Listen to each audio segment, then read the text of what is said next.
Hello and welcome to Beckenham for this Women's One Day Cup fixture between Surrey and Essex.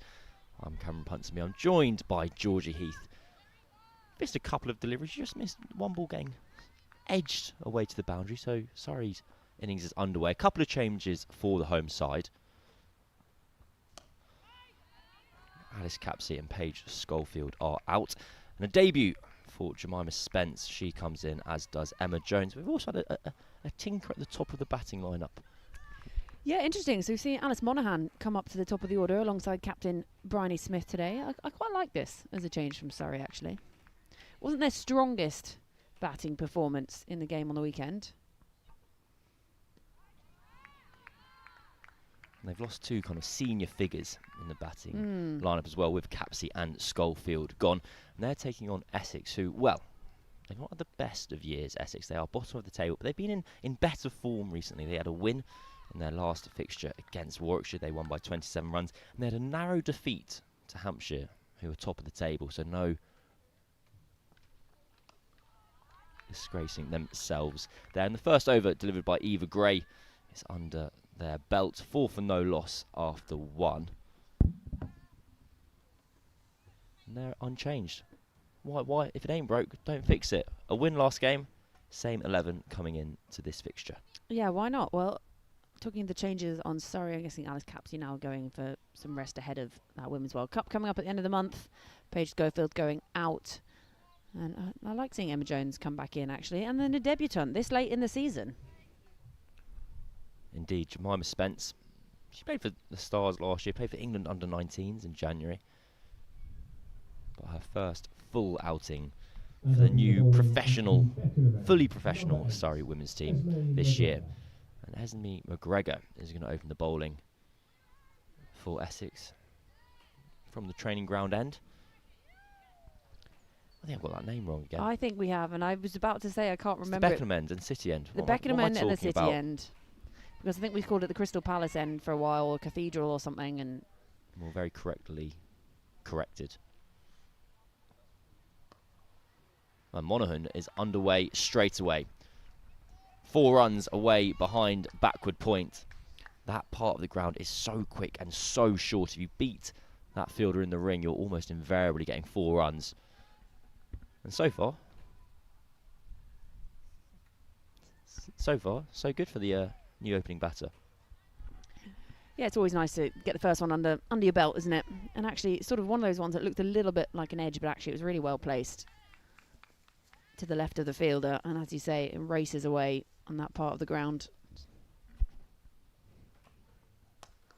Driven up the ground. 2 mid-on for no run. Esme McGregor has had such a kind of breakout season. She performed incredibly well across the blast, earned herself a 100 deal. And now back with the white ball in hand for the 50 over comp. I think that's what's so exciting as well, isn't it? With all these opportunities now in the county cricket, you can get the opportunity in those franchises. That one just stays low. Through to the wicketkeeper, dot ball.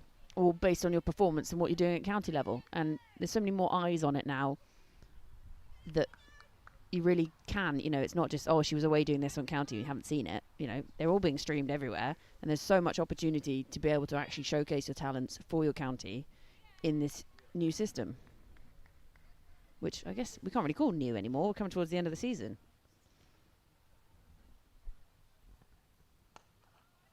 That's just pushed into the covers for no run. So 3 dot balls to follow that opening ball boundary.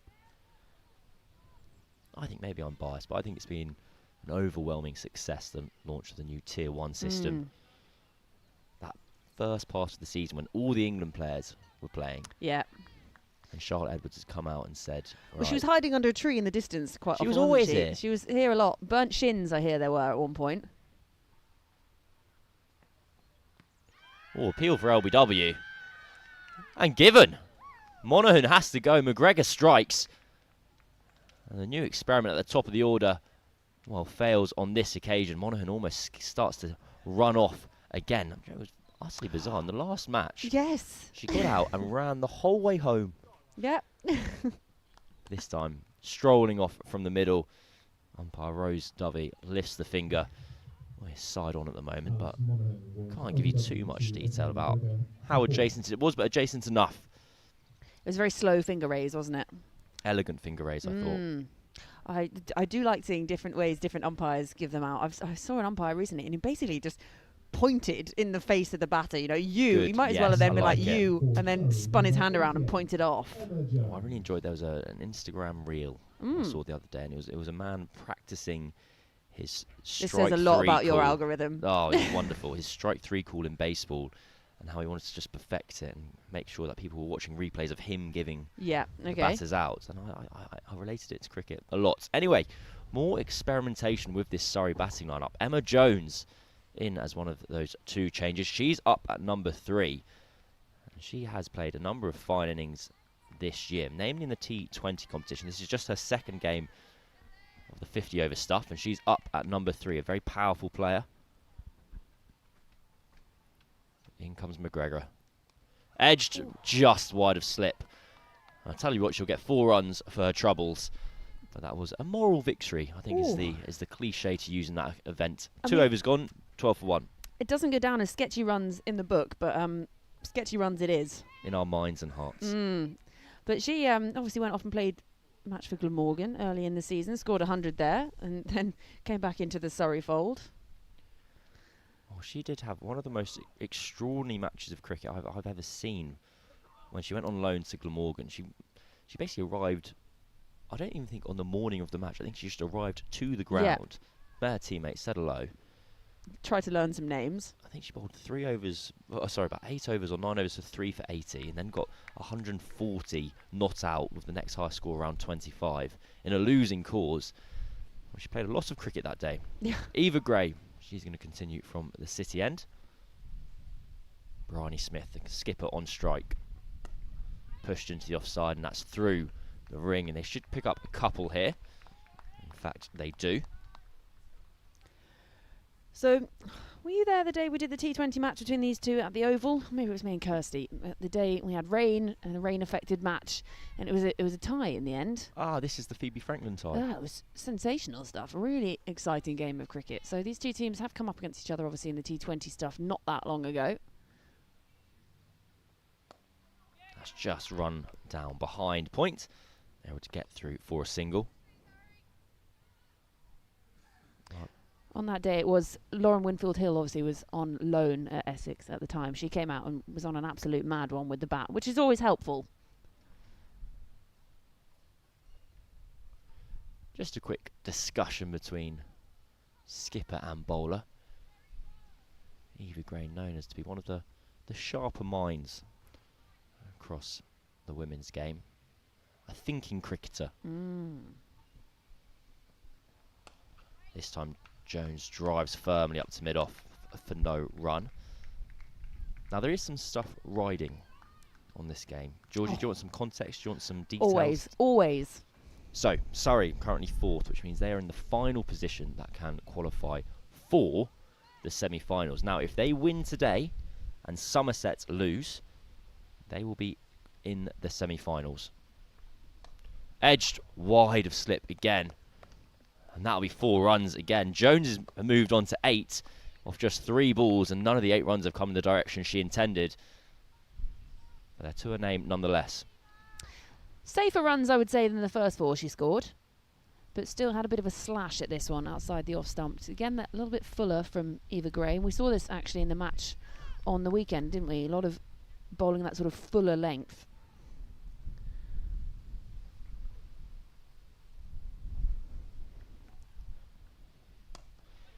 Pushed through the covers. That's a better shot from Jones. It could reach the boundary here.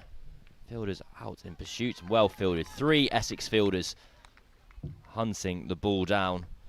That's Florence Miller. He did the initial bit of work, and then she was helped out by her mate Jodie Grewcock. I think I've done a little bit of a lie to you. Oh, okay. That's fine. If Surrey win and Somerset lose, that pretty much guarantees their spot in the semi-final, unless one thing happens. Ooh. Driven again. Jones for her 2 edges is otherwise looking in sublime touch here. really firmly striking the ball up to mid-off. 21 for 1 after 3 overs.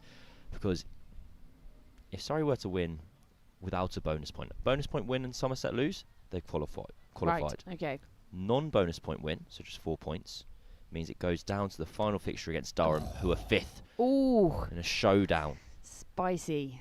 So, if that were the case, where Surrey did not record a bonus point victory here, Durham would have to beat Surrey by a bonus point margin and overturn net run rate. If you're neutral and you just love to watch the world burn, you want a Surrey loss here and just a straight one-on-one shootout between Surrey and Durham this weekend for the final spot. I mean, that is quite fun, isn't it? It is indeed. And I don't have to play in it. Yeah. And I have to work it, so maybe that's what the people You want. just sit with your feet up and watch. Esme McGregor just dropped into the offside by Bryony Smith. 2 fielders out, patrolling the boundary, as is always the way during a power play. We have a cover points out and a deep square leg. 1 slip and a gully. Well, I don't know, is Maksood that gully there, or is she kind of a short third? Almost a hybrid. Well, whatever position she's in, it's beaten her just to her right, and that part of the ground, again, so many runs. We see so many runs kind of fly off in that direction here at Beckenham. Yeah, it's one of those just scoring off edges, really, at the moment, aren't they? Yeah. High percentage of Surrey's runs so far coming through that region, and again, it's that really quick part of the ground.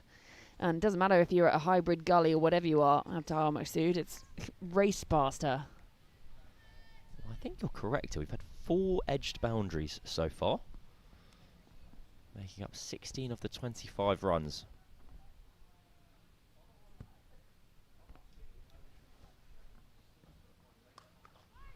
This time it's struck up to mid-off, where Scrivens does the fielding.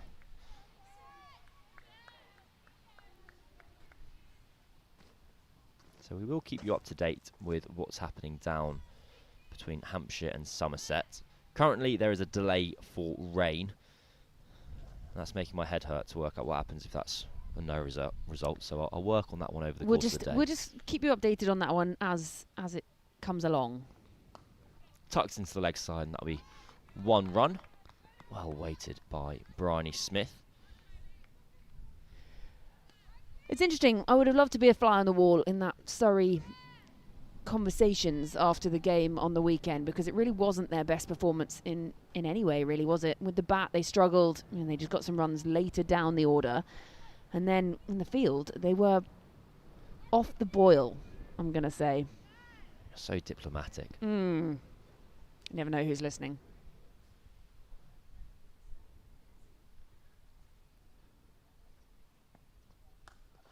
Driven up towards mid-on again. And Emma Jones on 10 off 6 here. Bizarrely, all the balls she's faced where she hasn't scored runs, she's looked excellent. Yeah, I mean, that made a wonderful crunch off the bat. Lovely looking straight drive, and there's again no runs. And it sounds magnificent as it comes off the bat. But actually, she's scoring runs and edges otherwise.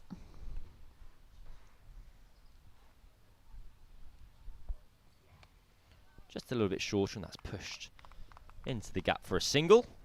That'll round off the 4th over. 6 runs scored, 27 for 1. I'm going to go and get my cup of tea. I realised I left it over there. Oh, okay, you do that. Yeah, you don't want it to get cold.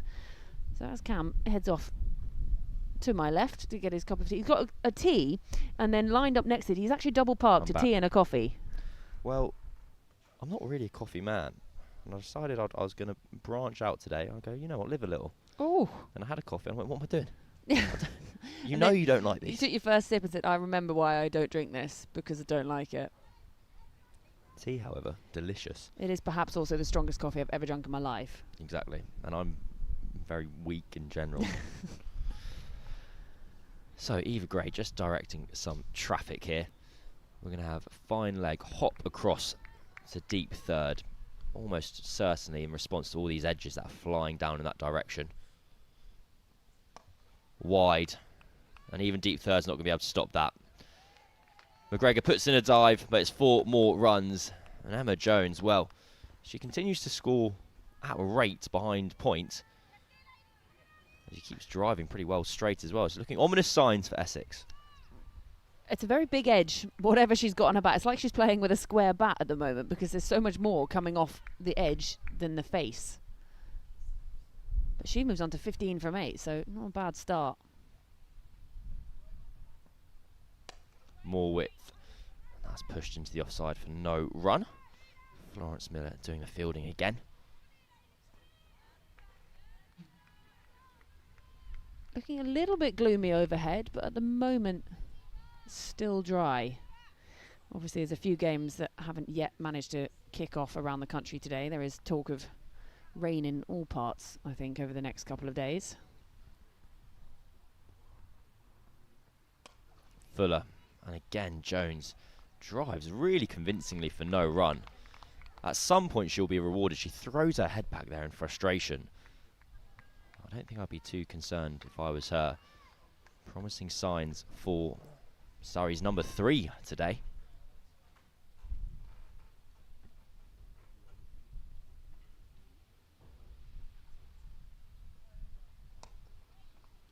This time struck into the leg side for no run.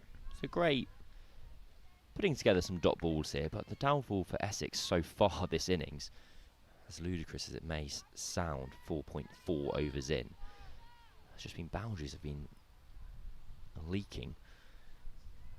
But also regularly. those really annoying boundaries that Yeah, are just exactly. the sketchy, edgy boundaries that you can't really do much to plug.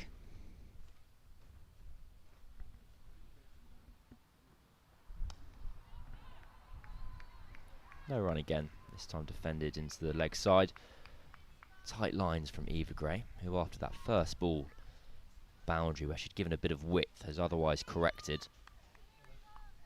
It's a cold day here at Beckenham. One of those forecasts where anything could happen. We could miss all the rain, or it could rain all day. So for the time being, we'll cross our fingers. Oh, big swing from Gray. She's got that to move into the right-hander dramatically. They think about 2, sorry, but turn it down. Well, that's interesting for Essex because that was the first time we've seen a delivery really swing. So we'll see if McGregor's able to get some... Well, I always forget this. It's a different ball.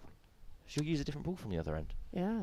And we don't have the same as they now do in the internationals when they can choose it after 34 overs, do we? That's a test, that one. That is a test. That is a test. Anyone 5 who knows. overs gone 32 for 1. No, it is a... I was doing some matches in Jersey where I was seeing the captains get to examine the 2 balls after 34 overs and pick one. I don't really know what they're looking for. I feel like you almost want the worst ball. You want one that's softer I think so. and harder to hit. Well, McGregor and Grace Scrivens just having a little chat. It looks like Eva Gray at cover is going to move. Where's she going to go to? We're going to plug up that gap behind square. We're going to have 2 slips, and Maksud at deep third has gone a little bit wider. I think this is a good move. We have seen the ball going through there on so many occasions. Well, that's short, pulled away. Smells in the game briefly. A couple of bounces and she does the fielding. Yeah, it's actually lucky she didn't get more of a hold of that one because it would have gone... All Smale would have had to do is take a couple of side steps to her right and that would have been another wicket down. So we're now having a conversation about where Eva Gray is going to field for Bryony Smith. They make that change again. So Gray back to cover. Deep third back in the ring. The gap is at point on the offside. Well, that's a full toss. Good dot for Essex. I've always enjoyed a bit of captaincy genius, I think, from a friend slash colleague of mine who captains amateur cricket not from time to time, all the time. And he always criticises the idea when people say, don't follow the field, don't follow the ball. He goes, why wouldn't I put the fielders where the ball goes? He's got a point. Bit of swing. That's driven up to mid-off. I feel like Essex, Karma's just coming back round their way here. There's been a number of full deliveries that have been driven really well that haven't gone for any runs. I just feel like they're levelling out with the edges that flew away to the boundary. Yeah, swings and roundabouts, isn't it? Those were sort of sketchy runs early on. Emma Jones has slowed down now. She's 17 from 14. She was racing along at the beginning, using that outside edge to good effect. Full again. Bit of shape on that delivery from McGregor. This is good stuff from Essex. 10 deliveries in a row now, where I think just about 2 runs have been scored. Yeah, remember Essex winning the toss and deciding they were going to have a bowl today in pretty bowling-friendly conditions. I think this was a very easy decision to make at the toss. People tend to like to bowl first here at Beckenham anyway. You want to know how many you're chasing. I always find it quite funny where basically what happens is you come to Beckenham, you go, wow, what a beautiful place to bat. Let's have a bowl. You just want to know, you need to take your medicine first. To understand, you don't want to, if you're batting first, there'll be the temptation to try and get 350 or above. Then you end up getting yourself skittled for 310 or 290. And the opposing team can chase that with reasonable ease.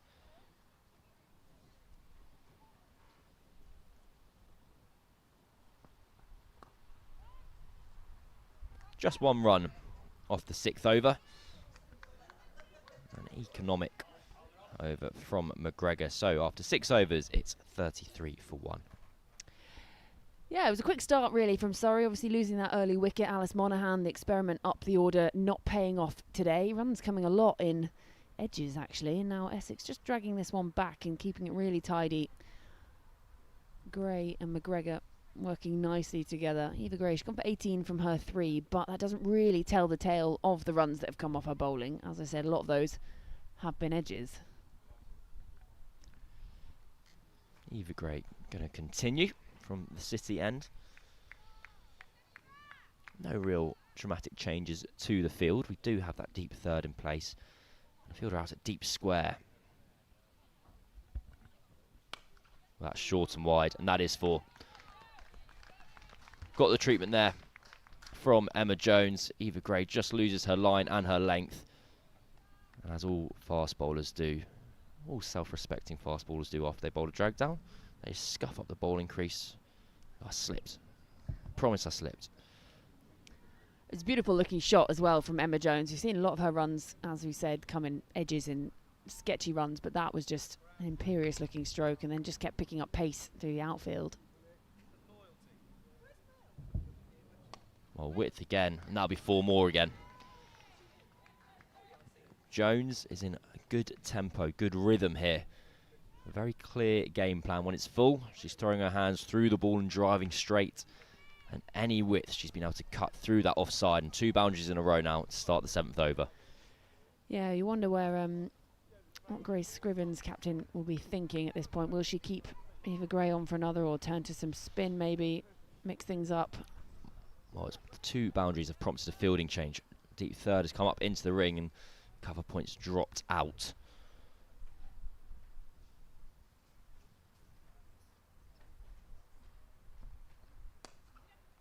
She's in the game straight away. Eva Gray not quite adjusting. Still just a bit short, just a bit wide, giving Jones the chance to drop the ball into the offside. She's on 26 already, just off just 17 deliveries. Smith, by comparison, pedestrian start on 12 of 17. Oh, swing and a miss.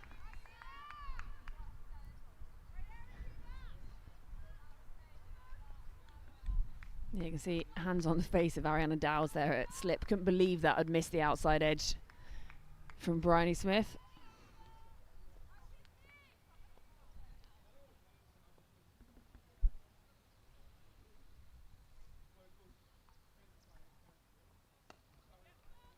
This time Smith's able to just drop the ball into that vacant cover area now for a single, and that's the kind of the risk, as it were, for Essex. Now you have the boundary protection, but singles become very easy to come by for Surrey. You can just drop the ball into the offside and kind of trot through for a run. We haven't seen that ball swing the same way this over that we did for 1 ball at the end of the previous over from Gray.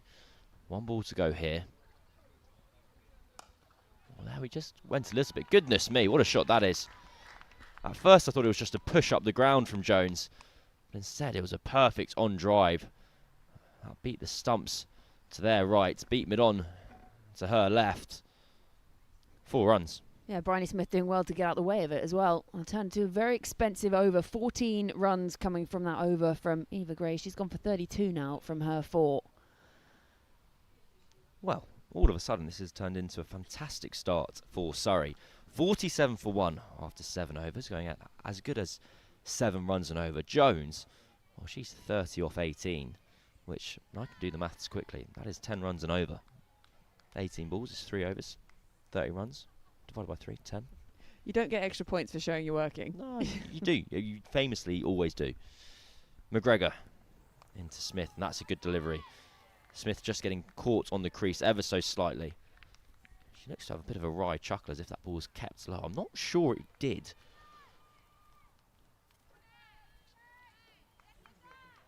This is a much more positive start from Surrey compared to the fixture at the weekend against Lancashire.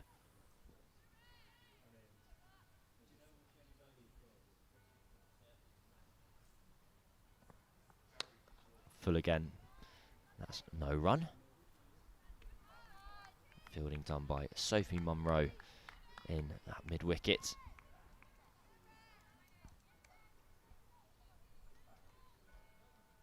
Munro's had a very quiet season. An injury struck halfway through it. So she played right at the beginning of the season in April, and the next game was in September. But would you like a stat? Always, Cam, always. Sophie Munro, the best batting strike rate in the competition. 143. Oh, hello. I think she's got about 6. Well, she's batted 3 times, only been dismissed once. So has an average of 66 and would have got them at about 40 balls, including a very fine knock against Warwickshire in Essex's last game.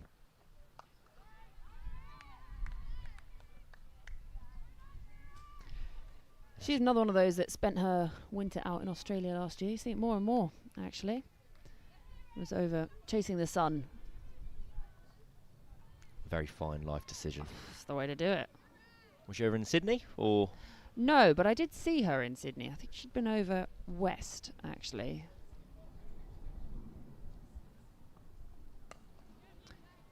But I think that's something you're seeing more and more in the women's game, actually, as well, is that players have that opportunity now to sort of split the year and go and train and play club cricket or wherever they're playing, grade cricket, whatever level you're calling it, over the other side of the world, and then come back again without having to, you know, in the old days, go and work as a PE teacher or whatever it is for the rest of the year.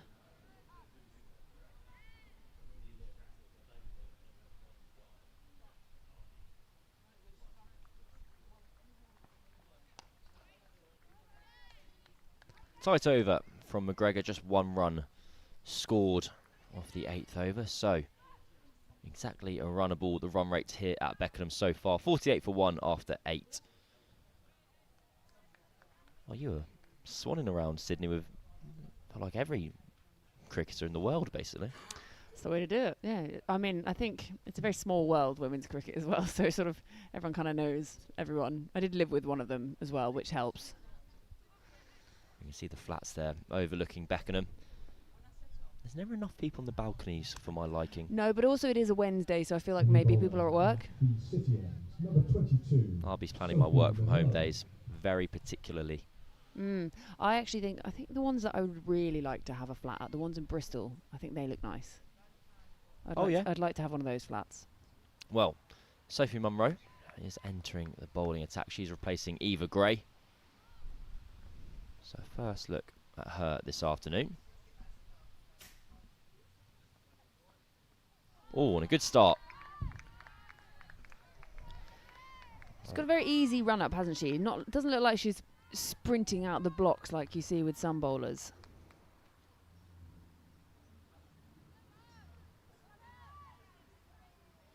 She took 2 wickets against Warwickshire in Essex's win.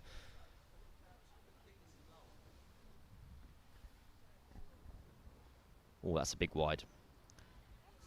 Just slipped out there for Munro. Bit of swing though, always take the positives. She's got Davina Perrin, very highly rated, and well, Perrin, the player who really did kind of announce herself to the nation across the course of the 100, especially after that century in the Eliminator.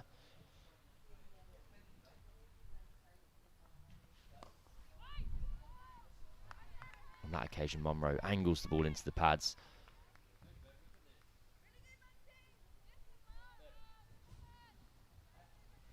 Yeah, really exciting. Davina Perrin, obviously, she's been around for a while. Obviously, come through that ACE program. She was part of that under-19 World Cup squad at the first under-19 World Cup, aged about 15 at the time.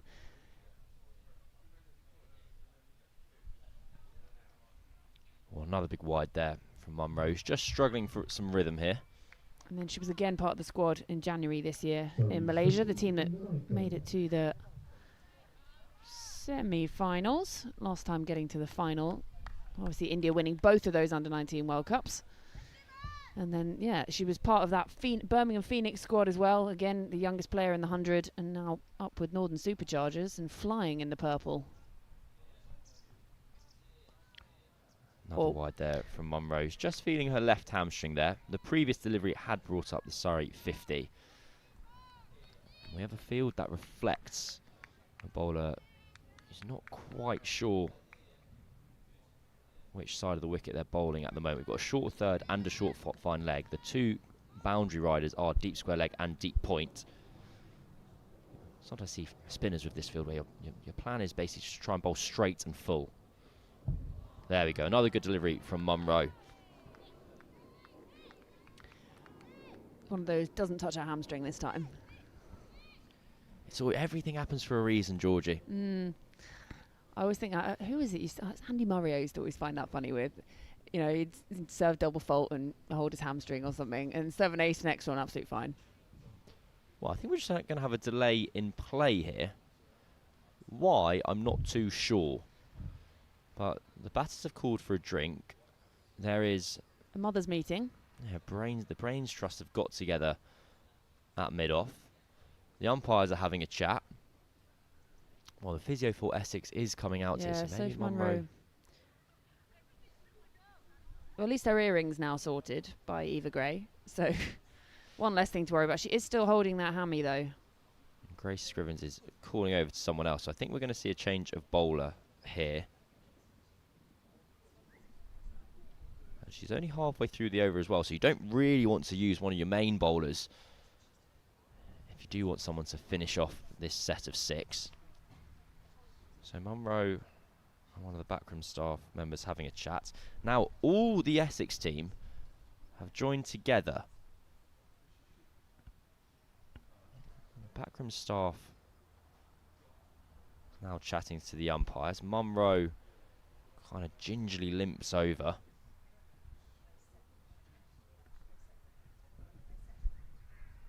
Rose Dovey explaining something. Munro had a little laugh and a giggle, and there she goes. She just holds onto her hamstring again. Everyone does look a little confused.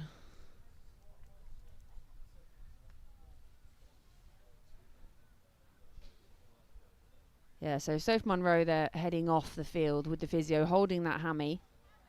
Oh, no, not going off. Going back to talk to the umpire again. Well, we haven't seen... We now have an Essex substitute fielder heading out there with coats. There's one fielder with bringing out a helmet, so we're going to see the introduction of spin. I think the Essex fielder actually might be just taking... No, but there's no Essex fielders sat on the bench where she's going to, so... Georgie, I'm confused. Easily. No, kidding. I'm kidding. We're all confused, actually, at the moment. So, yeah, we can definitely tell you that Sophie Munro is heading off with the physio. And substitute running on. Just can't quite see who that is just yet. Well, it looks like Maqsood is going to finish off this over, which also surprises me because you'd probably be hoping that she was going to bowl a full set of 10. Jodie Grucock's getting a hug. There's a lot of hugs happening out there in the middle. And I was incorrect. It's not going to be Maqsood to take over the bowling. It's going to be Jodie Grucock. Just see the state of play so far. Surrey 51 for 1 after 8.5 overs. Monaghan, the 1 wicket to fall, shields LBW to McGregor. We'll have to work out who's come on to field for Sophie Munro. Haven't quite spotted her yet.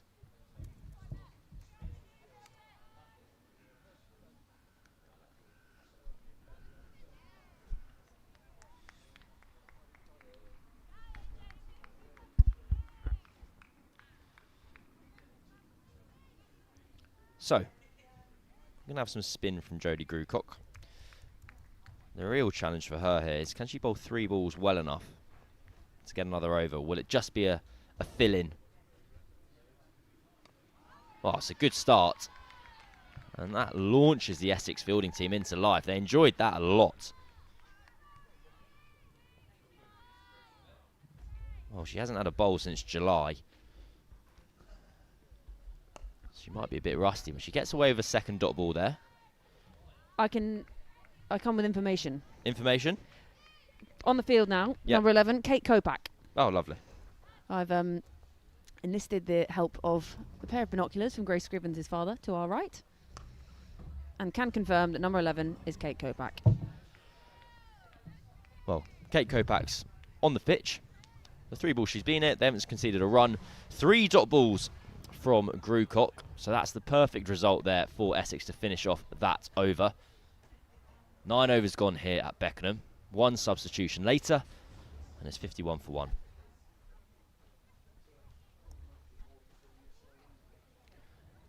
you want some Jodie Grucock bowling figures, statistics for the year? Yeah, go on then. Win the one-day stuff. 4 wickets this year. An average of 50, but who cares about the average? Econ around 5.2, so she's been handy, useful, filling in.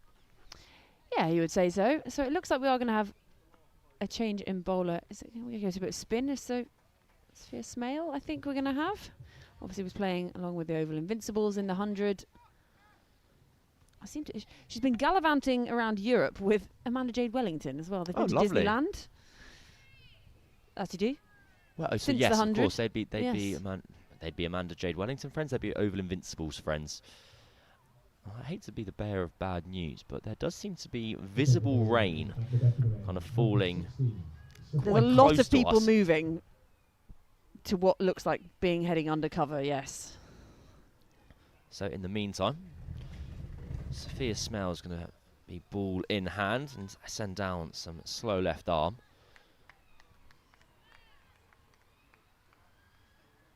Well, this is very ominous. It's very rare you can actually see the weather approaching. I feel like I'm at the seaside. You know, Well, the you sort can of see on sea your fret screen comes there. in. On a Crystal Palace Eiffel Tower there. It's a lovely start from Smale, dropping that ball onto a length.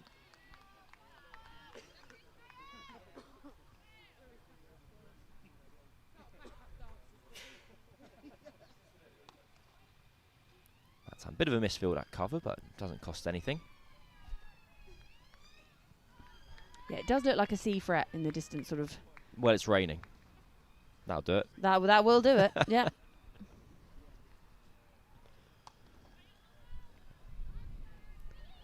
Well, misfield at mid-off allows Jones to get down to the other end. She's been hitting the ball so powerfully, stinging the hands of mid-off on every occasion.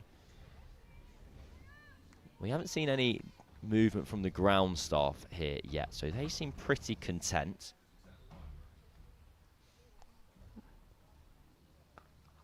On that occasion, Smell just kind of rips down the back of the ball and it skids on. Yes, that sort of mizzle kind of rain at the moment, isn't it? The is one a that really mizzle. sucks when you're wearing glasses. So I'm a peculiar one. I occasionally wear contact lenses, but I've never worn glasses. Oh, okay. Well, I'll learn one day. I go the other way around. I occasionally wear my glasses. Ooh. Yorker in the end. Really, a lot of air and dip from Smale, and it just drops at the feet of Emma Jones. You can see Smale there drying off the ball.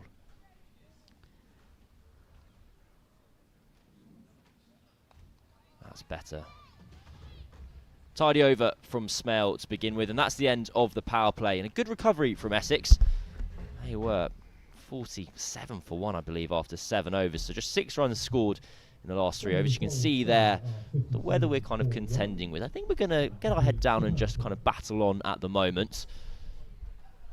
So after the first 10 overs, we'll officially designate this game kind of even Stevens at the moment. Yes, I would say so. And especially, I think, because a lot of those runs scored by Surrey early on were sort of sketchy runs, Essex can sort of take heart from that. It's not that they've been really taken on and the batters are taking the game to them at the moment. But again, we are sort of competing with the weather gods as well. So we're going to have another change in bowling. So end of the power play here. We're going to go spin from both ends. So from the City end, it's going to be Jodie Grucock.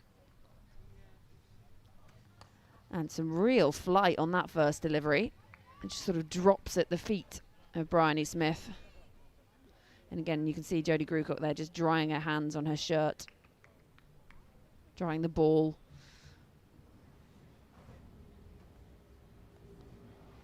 Oh, what a delivery. Well, that will be the end of Bryony Smith. Jodie Grucock into the attack.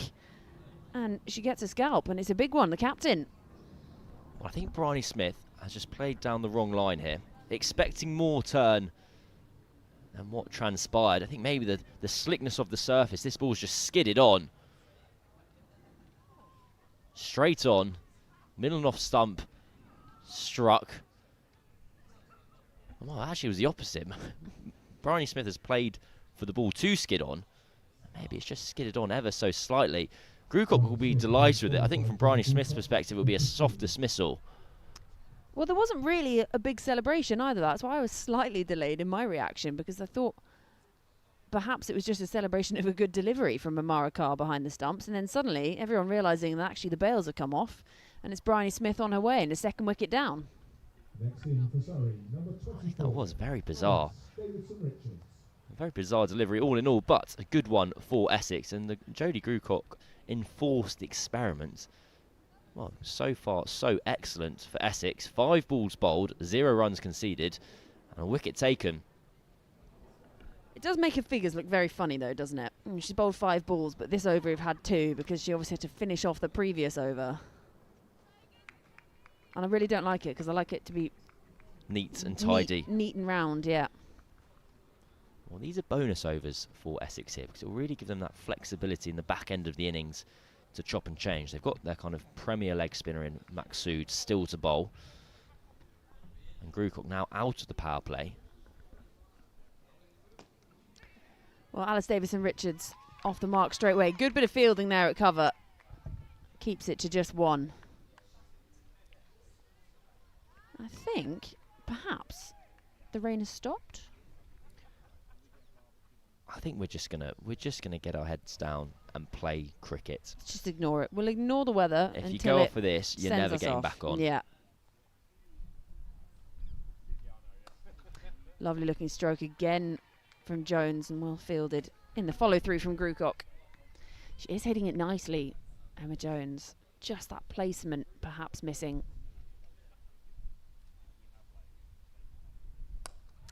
Bit of extra flight.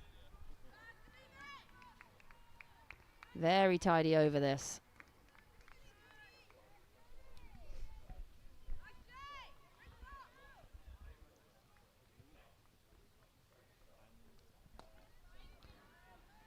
And be a dot ball there as well. A little bit of a gymnastics. Bit of fielding there from Grace Scriven. Sunglasses on her head. So brings the 11th over to a close. 11 gone. Surrey 54 for 2. Well, this has been really good from Essex in the last, I'd say, 4-5 overs. I'll do some maths for you guys on the fly. Since that expensive Eva Gray over that went for 14, the following 1, 2, 3, 4 overs have conceded just 7 runs. It's kind of completely flipped the mindset of the innings so far. We kind of said this, alluded to this on Sunday, that Surrey's batting lineup wasn't as stacked as it has been at other times in the season. Clear Moore then stepped up to the occasion and made a very fine half century. But with Schofield and Capsey out, and Jones and Spence in, that kind of underbelly is a little bit softer. Jones batting fantastically well at the moment. you kind of you've lost 2 proven international performers and you replaced them with people kind of finding their way. Looks like Sophia Smell and the umpire just having a conversation there, doesn't it? Height difference is quite stark. Just in for her second over. Slightly quicker delivery this time. Played nicely by Davidson Richards into the offside.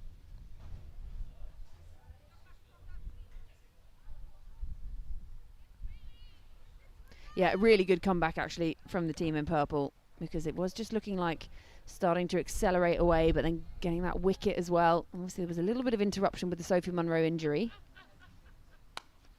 Played nicely off the back foot this time by Emma Jones. She moves on to 32. Nice knock from her so far. Coming back into the side today. Didn't play on the weekend, obviously.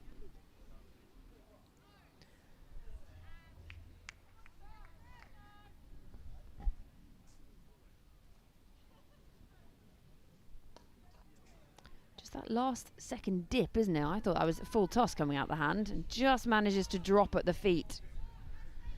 Just dealing in singles. Oh, sorry. It goes out to Jo Gardner out on the boundary.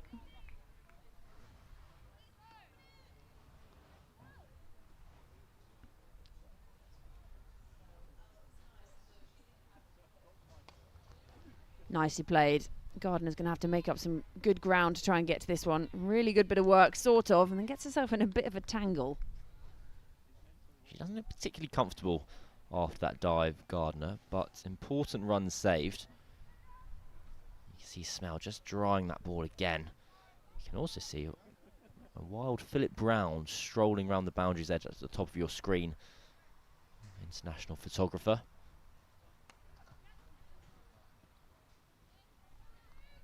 A few of these sort of misfields, haven't we, from Essex? A lot of it seems to just be bouncing off the body. I think that I'm more than happy to forgive Grewcock on that occasion, because Jones is striking the ball hard up towards mid-off and it's skipping off the surface and bobbling. This time sweeps it around the corner. Can only pick out Maqsood. Brings the over to a close. So 12 gone, Surrey 60 for 2. It's a pretty solid tactic, actually, from Jones and from Surrey. Risk-free, drive the ball hard at mid-off and run. You can see we still have that grey cloud lurking over us here at Beckenham, but again, for the time being, we are absolutely fine and we'll keep on playing. Have a look at the Oval, where the men's side are playing. Match delayed by rain. You can't always be as lucky as we are at Beckenham. No, you can't always be as lucky as we are at sunny Beckenham. Well, not quite sunny, but, you know, depends what rose-tinted glasses you're looking through. Or contact lenses, in your case. So, shoelace done up.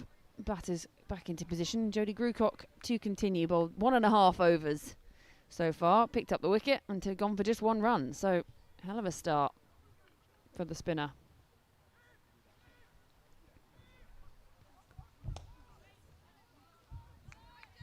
Emma Jones, she's very upright, isn't she, in her ready position, her stance. She's got a tall batter.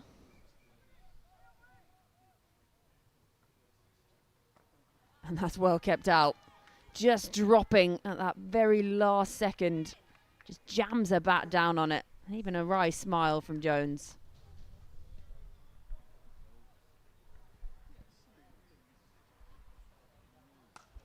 That is hit so hard, and that's just bisected mid-on, mid-off. And that is 4 all day long from the crunch off the bat. Glorious looking stroke. Oh, Jones has been superb this morning. The power she has in her game that she's able to call upon. She's just hopped back in her crease there. It's not a pull shot, it's a kind of forceful punch. And if you're Jodie Grewcock, that's a real kind of shot of, it gets in the back of your mind, because what Jones is showing there is only, even if you miss even slightly, she's able to punish you. Well, the umpire's just going to have a quick look at the ball. Oh, I think we might be in trouble here. I think we might be in trouble here. I feel like it's raining sideways, but I'm not quite sure. But I'm just sort of gauging those around the edge. There's 2 very unhappy looking dogs, but maybe that's just because they're just sat on the boundary edge at the moment. Umpires seem happy enough for now. Back in position. I think this is right. I think this is going to be state of play for the day. Having said that, it's just got heavier.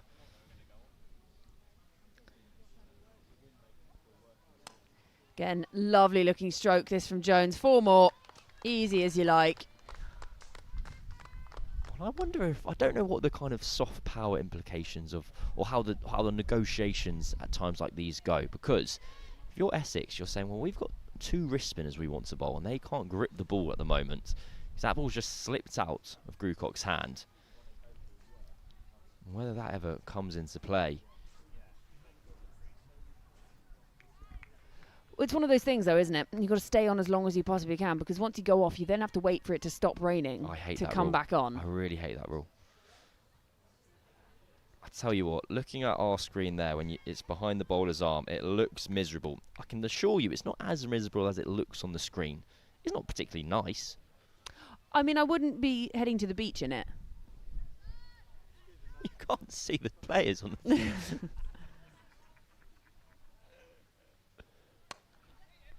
Again, just 1 more to the total. You know what it makes me think of? You know, if you ever open the dishwasher when you're wearing glasses and you just get the steam in your face. It's always when you're wearing glasses. I know. You basically should just be blurry-eyed and don't wear glasses and then sort of cope with life.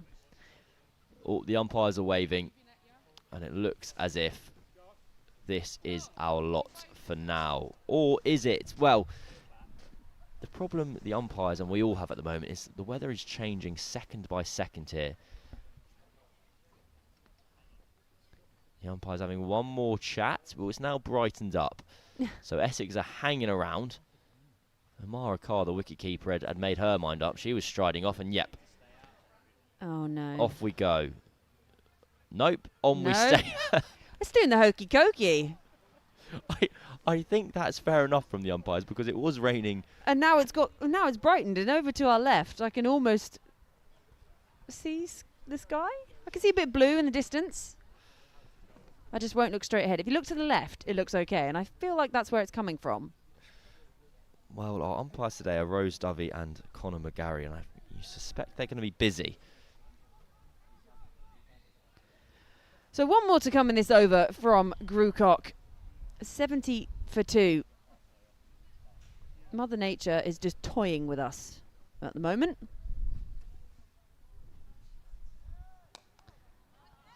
And it'll be a dot to finish off a fairly expensive over from Grucock. So 13 overs gone, Surrey 70 for 2 after being put into bat by Essex here today at Beckenham. Grucock, after 9 excellent deliveries, just lost her length on a couple of occasions, and Jones punished her. Jones is on 44 now, heading towards another half century for the year. Not in the 50 over stuff, I'll add. She made a couple in the T20s.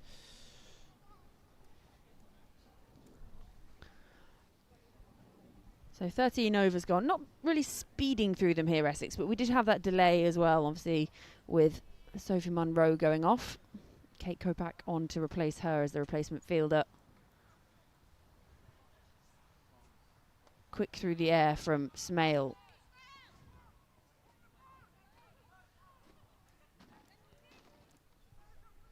Another one that was part of that Under-19 World Cup back in South Africa. The first one a couple of years ago, captained there by Grace Scriven, so her captain at Essex as well. And this is really good stuff from the young spinner. I was about to say something that made me sound really middle-aged. Oh, she's got very tall. She's really grown. She does bowl it quite quickly, though, doesn't she? Quick through the air. Smale. No, you can see Grace Scriven's just trying to keep that ball dry.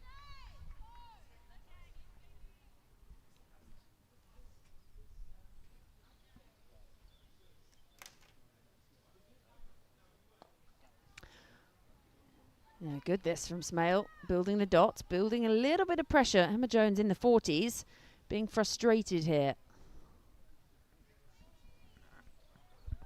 Better from Smale. just building up the pressure, and that haze of rain. We're going to have to agree to stop talking about it at some stage, but the problem is it does keep changing. Change the field here. Long off has dropped out, as well as long on. Deep square in the ring. That's going to race away for 4. That's that really quick part of the field that we were talking about earlier, and finds a thick outside edge from Jones, guided down. She moves on to 48 from 40. And coming in at 3. This has been a good knock so far. It's an area of the ground we see hundreds of runs scored throughout the course of the season. And I'll tell you what, I think, I'm going to do some thinking out loud on air here. I don't believe Tier 2 is listed as List A yet. Please correct me if otherwise wrong. But if it isn't, Emma Jones has just moved on to her career high score in List A cricket. She went into the season with it on the 47. So why have I looked on Cricket Info for this information? I know I can do it on Cricket Archive. I don't want to alarm you, but it's looking heavier again out there, that rain.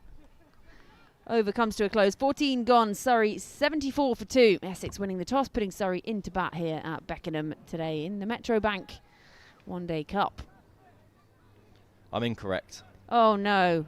List A matches do include Tier 2. This is why you need hypercourse. Is that why you're doing bicep curls with your I know, I with need your stool? to prove my manliness once again. I was punishing myself for getting information wrong live on air.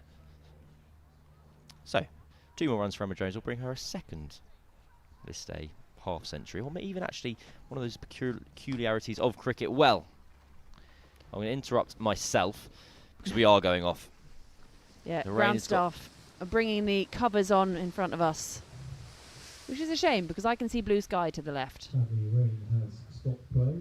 So Surrey will After 14 go overs off for rain. played. 74 for 2. 14 overs gone. The ground staff bringing on a light cover for now, so hopefully it won't be too long a delay. Until after 30 minutes. So we're going to head off for a rain delay, get ourselves under cover, make sure none of the equipment gets wet, and hopefully we'll be back with some good news very soon. Nothing to bring you in terms of news. So whilst the rain comes down, play has been interrupted. Surrey 74 for 2 after 14 overs. Looking for somewhere to shelter. Don't forget that the bar is open on the first floor of the indoor school, serving a range of sandwiches and snacks as well as hot and cold drinks. And that bar on the first floor is accessible by both stairs and lift.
presuming we have no further rain between now and then, we will restart at 12 o'clock, 12 midday restart with no overs lost.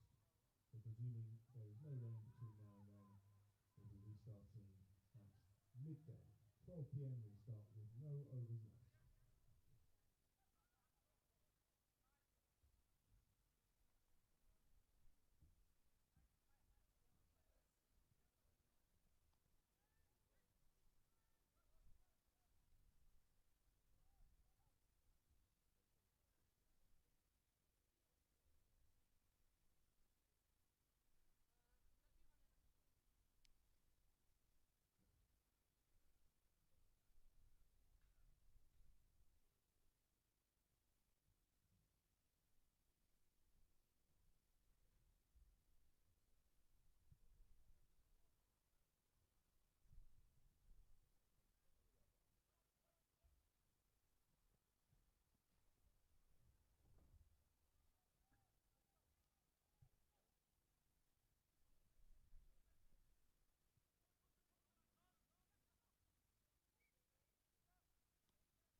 returning to the field are umpires Rose Dovey and Conor McGarry.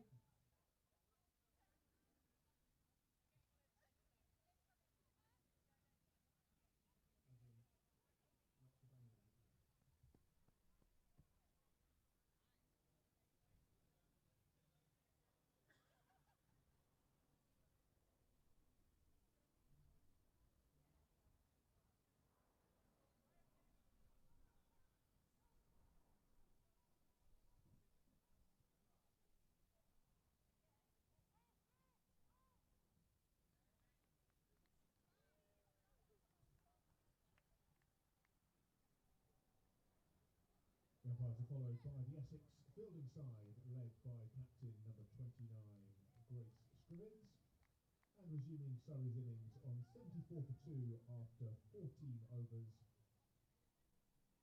Emma Jones with 48 not out, and Alice Davison-Richards with 3 not out.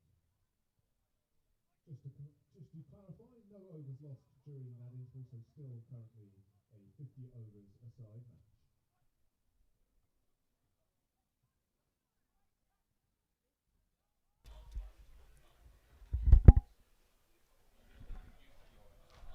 Welcome back. The good news is the rain has stopped, the sun is out, and the players are back out on the field. So just a reminder, 14 overs gone. Surrey, mix my words of Surrey and currently. Surrey, 74 for 2. Emma Jones just verging towards her half century. She's unbeaten on 48, being kept company by Alice Davidson-Richards at the moment. The 2 wickets to fall, Bryony Smith, and the first wicket of the day was Alice Monaghan, who was pushed up the order today. Went early for just 4. But Emma Jones has looked in fine form today. And we're going to have a change in bowler from the City end. Abdahar Maksud, the Scottish international, into the attack. So, as a reminder, no overs lost. We're going to have more leg spin from the City end, now just in the form of a different leg spinner. Davidson-Richards on strike. The field spread. Nicely punched off the back foot to get things underway after that rain delay. And easily back for a second. Well, that's Sophie Munro fielding on the boundary. She's back on the pitch. And I must admit, if someone's kind of clenching their hamstring, boundary line is probably not the best position to be in. And Grace Scrivens agrees. And just beckons the fielder at mid-on to swap places. Munro is now very gingerly moving over to mid-off. This doesn't look particularly comfortable, does she? Moving around. Grace Scrivens moving her fielders around like chess pieces. Gets a big stride out to this one, does Davidson-Richards. And again goes out to just where Munro has moved from.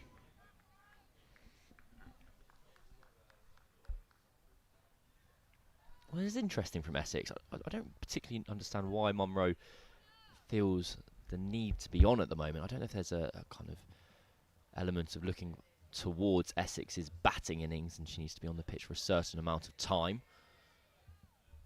But she's not moving well currently. She was doing some practice deliveries with the support staff down below us just before Essex returned to the field.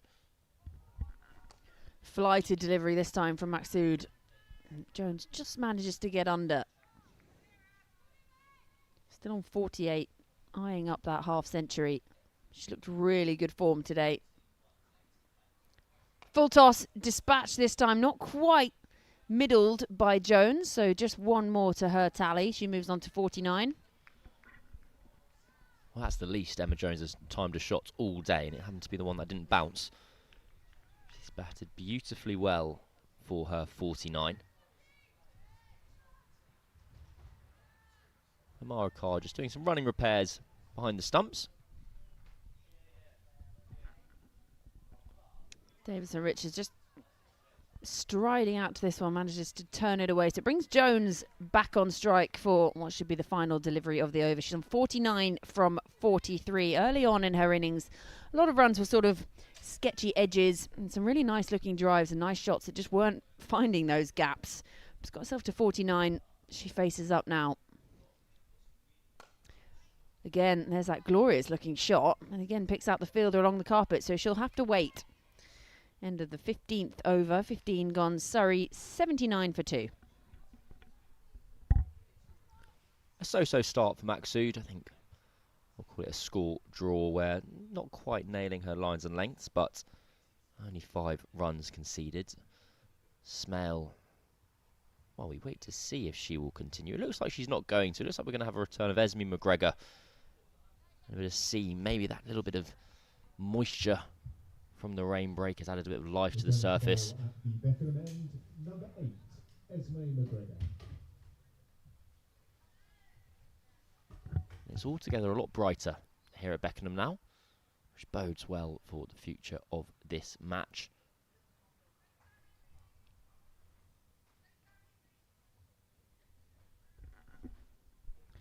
Yeah, it's practically sunny, you could almost say. Much better than that haze that was across the screens earlier on. So Esme McGregor gone for 16 from her 4 so far and picked up the wicket.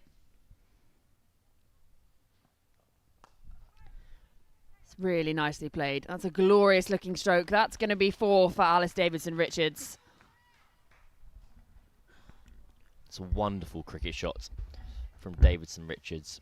She can be so aesthetic when playing off the front foot. And here she is so again, stepping towards the pitch of the ball. An easy swing. And that's 4 runs.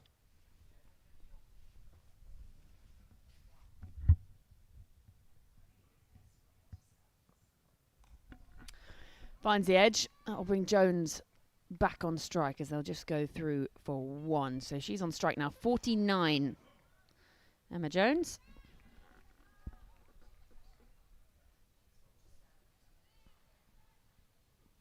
It's been a real statement innings from Jones already. Given the opportunity at 3, in place of Alice Capsey, it's not just the runs she scored, but the tempo at which they have been scored. Still 35 overs left of this innings. That'll be 50 for Emma Jones. Turns this one away and brings it up with the boundary as well. Just bisects the 2 fielders. A bit of will they, won't they, yours, mine, whose is it? McGregor not particularly pleased with that, but Emma Jones raises her bat and she brings up a nice 50. She moves on to 53 from just 45 deliveries. Well, she has a chance to make a real impact on this Surrey season. A win here would be crucial, potentially securing them a place in the semi-final. They then have what could be a kind of quarter-final in effect against Durham. And if Jones makes a statement at number 3, all of a sudden she's one of the main players heading in to the final, well, the semi-final and potentially final of this competition.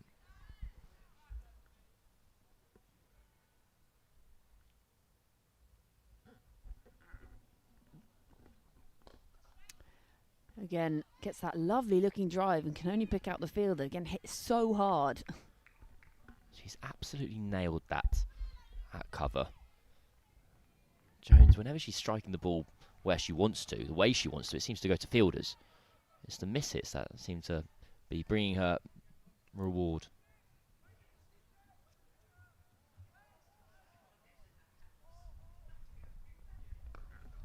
Rocks off the back foot this time, would be 1 more to the total.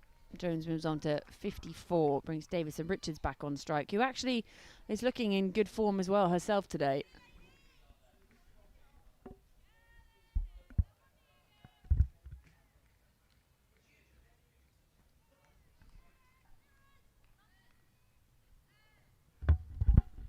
Turned into quite an expensive over so far already. 10 runs coming from this off McGregor. Back into the attack again after that rain break. It'll be a dot to finish the over. So 16 gone. Surrey after being put into bat. 89 for 2. A steady partnership growing between these two. I'm just trying to keep an eye out. I think that was Sophie Munro out on the boundary again. She was one of the fielders. The ball kind of trickled away to the boundary between to allow Jones to get to 50. Essex kind of playing with 10.5 at the moment because Munro absolutely is not fully fit at the moment. It's interesting that she's back on, actually, because you think, especially with a hamstring injury, a bit slippy out in the outfield as well. She's probably not going to bowl. Well, that's what's confusing. She was going through bowling warm-ups before they returned to the field. We're going to need to get our playing conditions on in due course and understand how it's related to the second innings. Just rocks off the back foot. There's Emma Jones and picks up one more to the total and move on to 90 for 2, Surrey. And it really is much brighter out there now.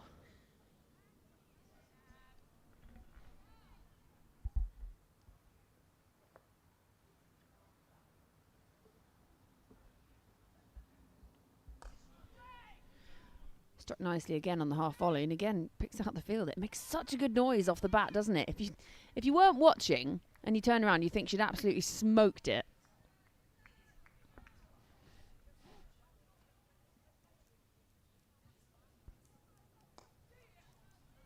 This time will be just one. A little bit of real estate dropped into that fielder out there on the boundary, so there is plenty of time to come through for a single. Just rotating strike pretty comfortably at the moment against the leg spin of Maksud. Aerial this time, gonna land safe over the fielder at sort of a wide mid-off, and it's Sophie Munro there who has to go and fetch the ball from beyond the boundary. Well, Jones is in her element here. Anything slightly short, and the Surrey batters are leaning back and picking off singles. Maksud goes to force her length a bit fuller, and immediately Jones replies and lifts the ball over mid-off for 4. Really, really good batting. And again, it's well dug out and well fielded in the end. Yeah, Sophie Munro is struggling.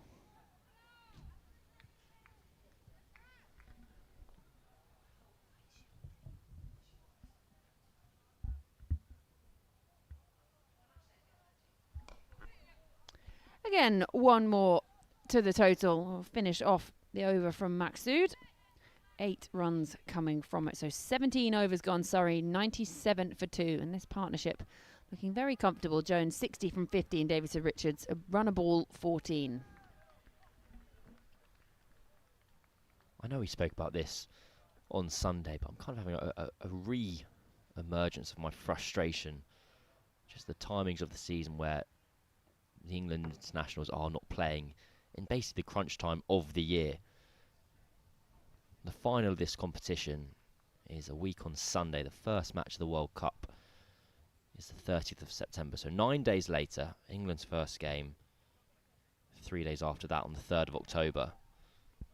You just think when you're searching for games with meaning to best replicate the pressures of knockout cricket in a World Cup, this is it really. This is the only other opportunity that really exists alongside, well, obviously the 100 eliminator and qualifiers, the Vitality Blast.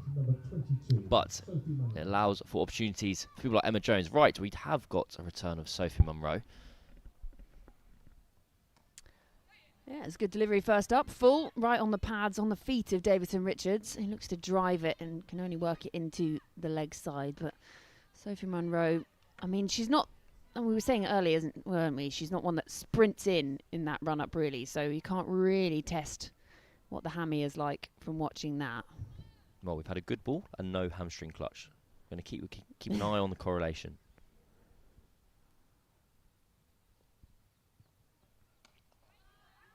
And again, is there a hammy clutch? I did feel I got myself in trouble commentating a match not too long ago. A spinner bowled a really horrible kind of drag down that got slapped out for 4, and he'd been struggling with injury a little bit.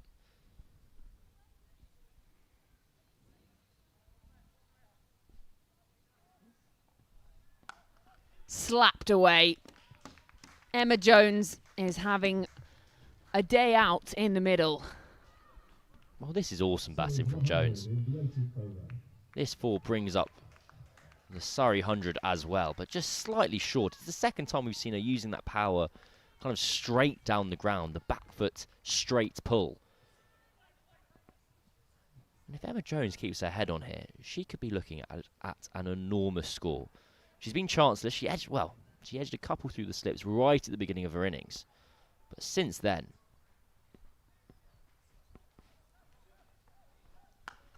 Again, slapped away, back-to-back boundaries for Emma Jones. And just as you were saying, she could be on for a really big score here today. Seeing it so nicely and just looks so easy. And that brings up the 50 partnership between Jones and Davison-Richards. I don't really know what to say about Emma Jones's innings at the moment. It's faultless to a point. Given the opportunity, such simple technique.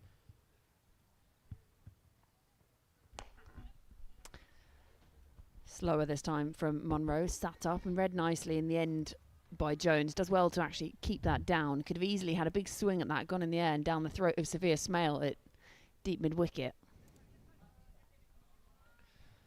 I remember commentating on this match, and a spinner bowled a kind of horrid ball that was slapped away for 4.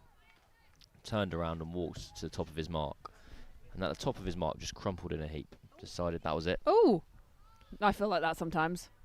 And I went, oh, funny that. Just waits on this one. Davison-Richards, and it'll be a dot to finish off the over. So a fairly expensive one again from Monroe. 10 runs coming from it, 18 gone, 107 for 2. Anyway, I commented on the correlation, or the coincidence that the final straw of his injury had occurred after a very poor delivery. Anyway, 20 minutes later, the ambulance arrived. Ooh. And I went, oh, no. You win some, you lose some. Yeah. And at that point, you just have to say, I hold my hands up. Sorry. I apologise. We all make mistakes. Unless you're Emma Jones. She's yet to make a mistake here. 69 off 54. Maqsood to continue. It's just the simplicity of her game plan at the moment, especially against the spinners. She has that gap at cover to take her single. Again, lovely noise off the bat. Just goes out to Smale at long on. One more to Jones. And as soon as it gets full, she uses her power. On that occasion, just for a single. She's overshadowing Test Centurion, no less. Davison-Richards at the other end at the moment. I always remember that with Alice Davison-Richards scoring that Test 100, and there was a picture that went out on the internet of her and Nat Sciver-Brunt both inside wheelie bins filled with ice. And I think that's still the only Test she's played, and she scored 100 in it. This one will just be one more to her total. It's a lovely push up the ground. Maqsood just losing a line ever so slightly. But Davison-Richards, I think I remember it's kind of a Ravi Bopara coaching tip, I believe. You want to point your foot in the direction you're driving the ball.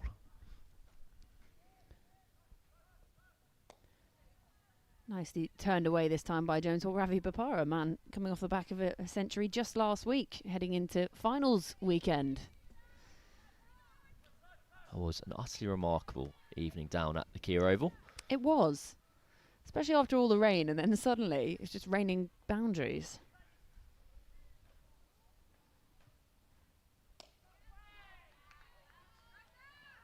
Obviously not the day for Surrey, that one.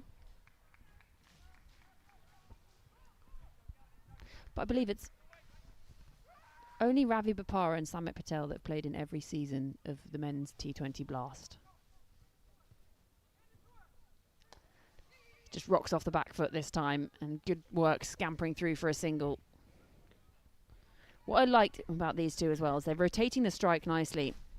Brings the 19th over to a close. Nelson, 111 for 2. Well, Surrey will be hoping for 300 plus here.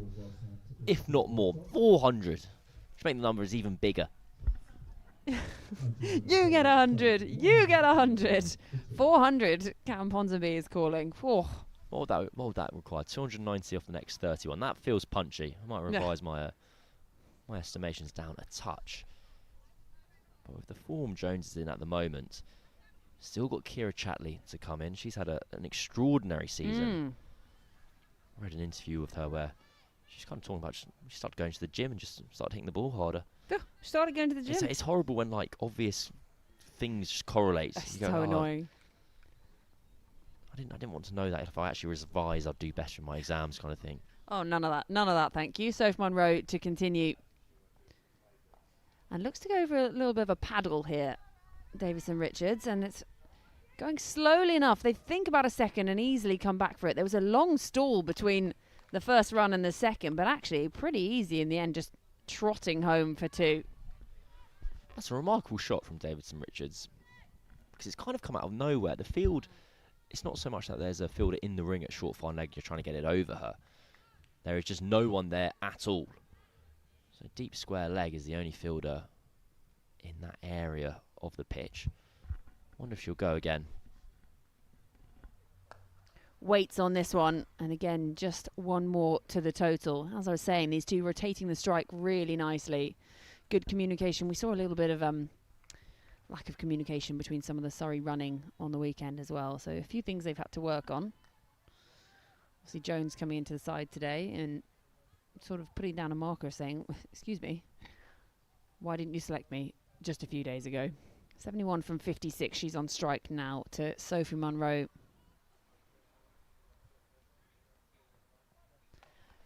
Full toss, well stopped in her follow through. That was hit hard. The kind of one you stick a hand out and then you really regret it afterwards and think, that's actually hurt quite a lot. Well, another full toss that Jones hasn't been able to completely get hold of. She needs the ball bouncing. She needs to be more difficult before she's interested in scoring her runs. Batting outside her crease as well to Monroe now. This time looks to turn it away into the onside and not timed.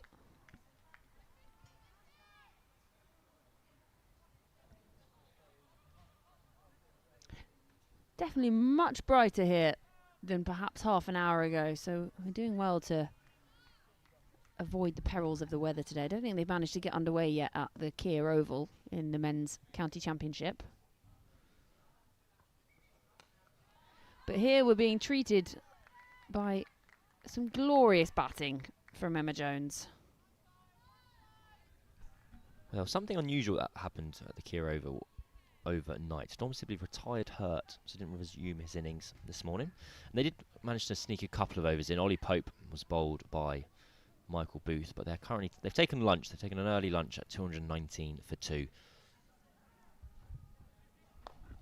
Waits nicely on this one, and that's going to go for 4. Just beats the diving fielder. Emma Jones racing along. Well, Monroe just losing her line and length there. And Jones is able to wait on the delivery. Kind of power that cut shot to the left of cover. And if you can just sneak it through that gap, that's where your 2s and sometimes your 4s are going to arrive. Grace Scrivens there with things to think about as the skipper. Maksud going to continue.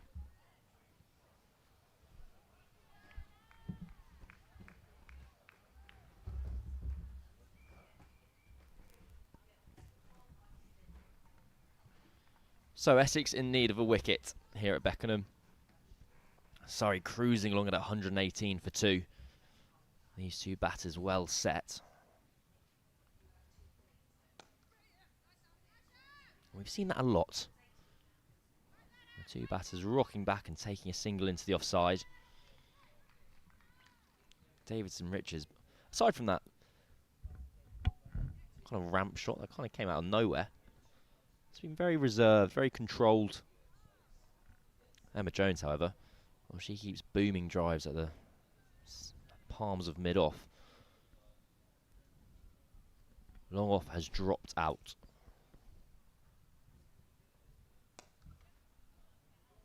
Another single taken into that gap. I think this is a good field that Maksud has to Jones, and it changes ever so slightly to Davidson Richards, where square leg drops out and mid-off comes back up. So they're protecting against the sweep shots for Davidson Richards, whereas to Jones they're kind of encouraging her to play it googly on that occasion. But again, 3 balls, 3 singles. I'd love to know the origins of the word googly. I'm going to have to look it up Ah. later and where that's come from. Say what? That's what Google was invented for. Oh. Whoa. Oh.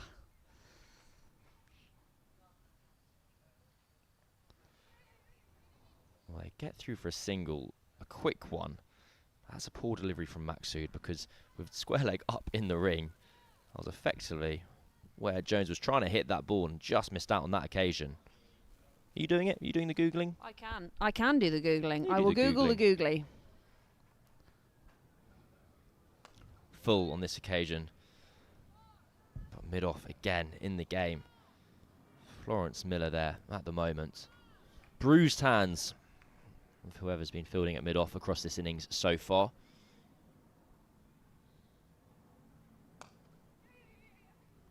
Ooh. This time cover gets in the way. That sounded like an encouraging noise. It's a rogue one. Oh yeah? So, the term googly was recorded in Australian English, whatever that is, mumbling if you ask me, in 1896. That's a long time ago. Lovely. So the word likely stems from the idea of making someone goggle due to the surprise of the unexpected bounce, Ah. or it may have been a variation of googie, meaning an egg, referencing the ball's unusual direction. I'm not sure I'm buying that last bit. No.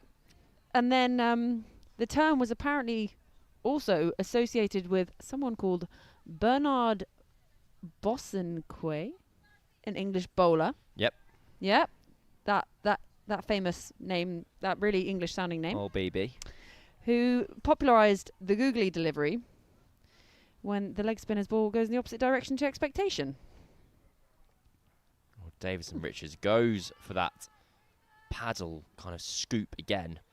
Munro sees her coming and just hangs the ball outside off stump.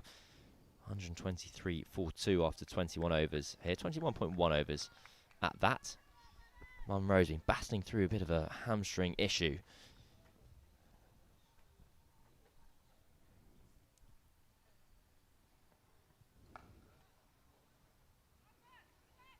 And then also another one is that it may cause you to go goggle-eyed because the ball goes the way you don't Lovely. think it's going to Okay. go. I think the goggle-eyed ones, Yeah. that feels the most realistic to me. I actually think my favourite, you know when you see things on the internet that make you chuckle, is when you Yes. see people have stuck googly eyes on random things. And I'm like, that's my kind of, public defamation graffiti. Just stick googly eyes on things.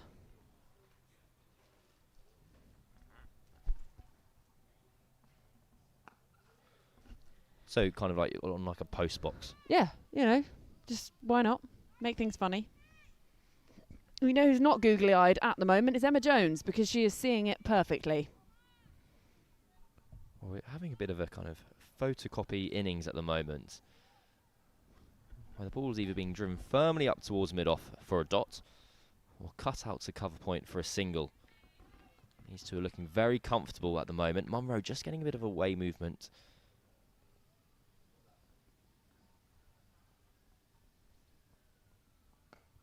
That one staying bullet straight. And again, a couple of misfields out in the deep by Gardner, but wangs the ball into Umar Carr behind the stumps.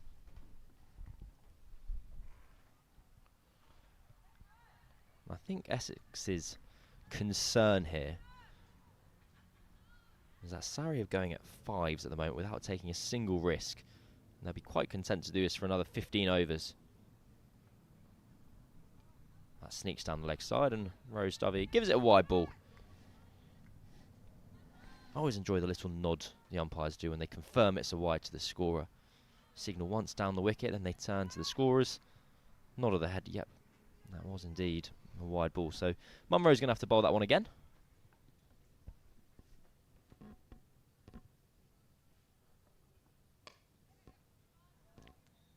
Bit more lively. That delivery just skipped off the surface and Davison Richards able to turn it round the corner. Emma Jones even, beg your pardon. Got some thinking to do here, Essex. How are they going to break this partnership? Obviously, they would really like the key wicket of Emma Jones, but Alice Davison-Richards also looking very comfortable. So I think they would just take a partnership breaker, regardless of who it is at the moment.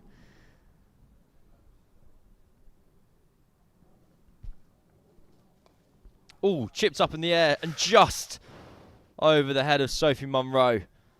A leading edge from Davison-Richards brings to an end the 22nd over, and agonising for Essex. Yeah, this one, leading edge, seemed to just hang in the air. She was a bit confused by it, and Munro struggling to sort of change direction and try to stick out that arm. She needed go-go gadget arms to snaffle that one as it just agonisingly plopped over her head. Well, it's not the type of chance you want if you've got a hamstring kind of barely hanging on at the moment. I was teasing Sophie Munro there. So Davison-Richards survives, and double frustration for Essex because they are so desperate for a wicket at this moment of time. We are going to have a change of bowling though. Jo Gardner's going to come into the attack, so more spin for Essex. So I actually played the Jo Gardner at under 15 level. Oh yeah? Yeah, Burton Latimer national champions under 15s. Thank you. Sorry, say that again? Burton Latimer was our club in Northamptonshire. Right, okay, got you. And we were national champions at under 15 level. She actually used to be a pace bowler, and she was absolute wheels. And these days, bowls the spin. Does happen. People were very fast at 14, and maybe they stop growing, and they go, you know what, this is difficult and painful. Let's bowl some tweakers.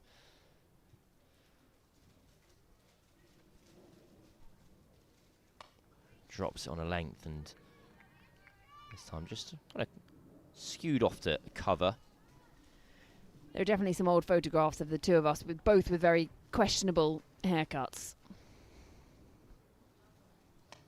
That's wide and driven out for 1 run. Wonder if Essex take the same approach to Davison-Richards, or we see that change in the field again. In fact, we do. So for Davison-Richards, there's a deep square leg in place and mid-off is in the ring. So the risk they want Davison-Richards to take is to try and hit it over mid-off's head straight. And when it's Emma Jones on strike, they flip over. They want Jones to try and sweep but protect against her hitting down the ground. Well, that's away behind point. Probably 2. And is 2. Yeah, very easy too in the end. Emma Jones just stretching out that right leg.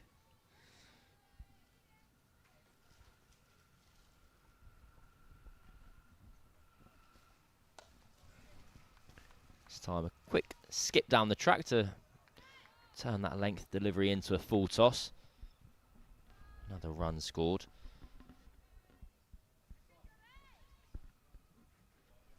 It's all looking very easy for this pair at the moment.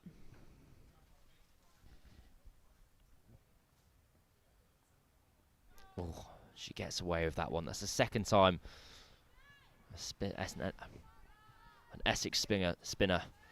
Can't speak, Georgie. Lost the ability to speak. It's okay. That's why there's 2 of us. Anyway, they lost their line, went down leg side, and Jones missed out.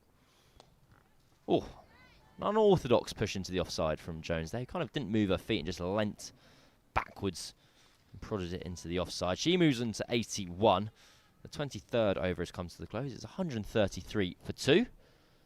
And we are in that period of, well, I often call it the mutually assured middle overs, where both teams are happy for the game to cruise along at 5 and over for the next 10 or 12 overs. But I don't know if Essex really would be. Because if Surrey, after, let's say, 35 overs, are 193 for 2, they're incredibly well set to get to 300 and beyond. Yeah, maybe not quite the 400 you were Not hoping the 400, to predict but earlier. that was Emma Jones had infiltrated my mind. Yeah. She was making me giddy. Eva Gray is going to come back on from the Beckenham end. Her first 4 overs went for 32. An expensive 4th and final over of her opening spell. Did the damage there. And I always get a little bit nervous when people are bowling from the Beckenham end and have no protection down at deep third or backward point, because that part of the ground is so short. Good start from Gray. He's going to have to bowl very straight She has protection on the leg side. Long on all the way around to deep square leg or out on the boundary. No fielders in the ring. In effect saying to Emma Jones, you can take one. We don't mind that. But any width, and Essex are in trouble.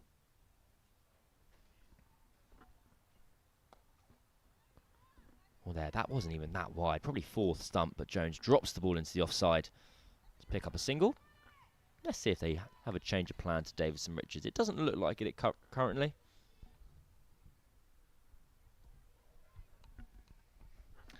And the thing is, it's not just Emma Jones doing the heavy lifting. Davison Richards is playing her part nicely here. She's not just sort of keeping her company. She is, you know, she's 28 from 32, so it's not an unhealthy strike rate either.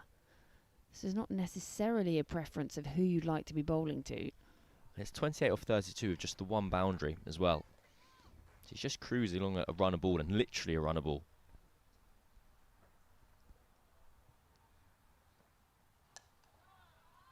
It's well bowled from Gray. If we look back across the last 1, 2, 3.5 overs, there's been 13, 14 scoring shots across 20 deliveries. So Essex finding it really hard to string some dot balls together. Good from Gray though. An excellent fielding as well. That dive across the wicket just puts enough doubt in Surrey's minds that they don't take the single.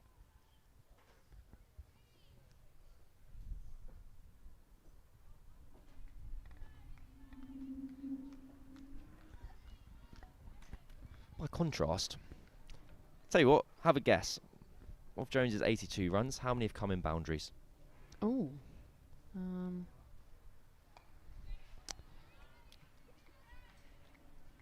38. You're miles off. Miles off. Miles? Yep. Much higher? Ooh. Way higher. 70 of the 82. I'd tell you wow. what, we're just having a bit of a flurry of rain here, but it's not dark. It is wet. These are two different things. We're staying out there for the meantime. We didn't lose any overs from the initial rain break.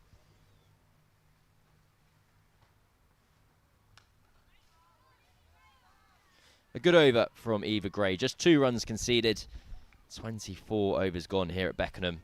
Surrey 135 for 2. And 2 contrasting innings being played out in the middle. Davison Richards on 29 off 35 with just the 1 boundary to her name. Emma Jones 82 off 71 with 14 boundaries, I'll have you know, Georgie Heath. 14 boundaries. Well, I was well off, so I'll just. You also went for 38 runs, which is not kind of a multiple of 4, which I thought was an interesting decision. A fair point. A fair point. You're inventing sixes. I am, yeah. I mean, the way she's striking it, she could well have been hitting sixes. How true. How true. Gardner to continue now from the City end. We're going to keep playing at the moment. Driven up to cover. You can see a little bit of frustration there from Davison Richards. She hit it nicely and just picked out Monroe there at cover. Ball's following her around. Oh, big full toss. That could go all the way for McGregor. Yep. Dive doesn't quite save the day. And that's the second boundary for Davison Richards and kind of relieves some of that pressure she was feeling. Not pressure, but frustration even. I think McGregor is always going to be a doomed pursuit. 10 out of 10 for style points. Bit of a slide at the end. Now this is heavy. I think we're going to probably have to go off here. Nope.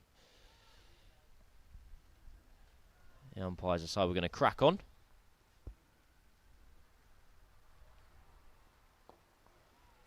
That's shoved down the leg side on this occasion. Just 1 run out to that sweeper. So that's the key difference in the field between the one set to Davison Richards and Emma Jones. For Emma Jones, that fielder is not in the deep. So the ball's gone to the umpire and he's just given the signal to the ground staff. They're going to pull the covers on. Philip Brown's going to have to get out of the way or he gets swept under the covers. And the fielders and the batters are coming off. A punch between gloves in the middle between Davison Richards and Jones. Partnership really nice from these two. Jones 82 from 71 at the moment, being kept company nicely by Davison Richards, 34 from 38. after Essex won the toss and put Surrey into bat. But sadly, here at Beckenham, it is raining yet again, so we're going to take a short break, go away and do a sunshine dance, and hopefully be back with some action in the not too distant future. So when stops play after 24.3 overs of the first innings, Surrey 140 for 2.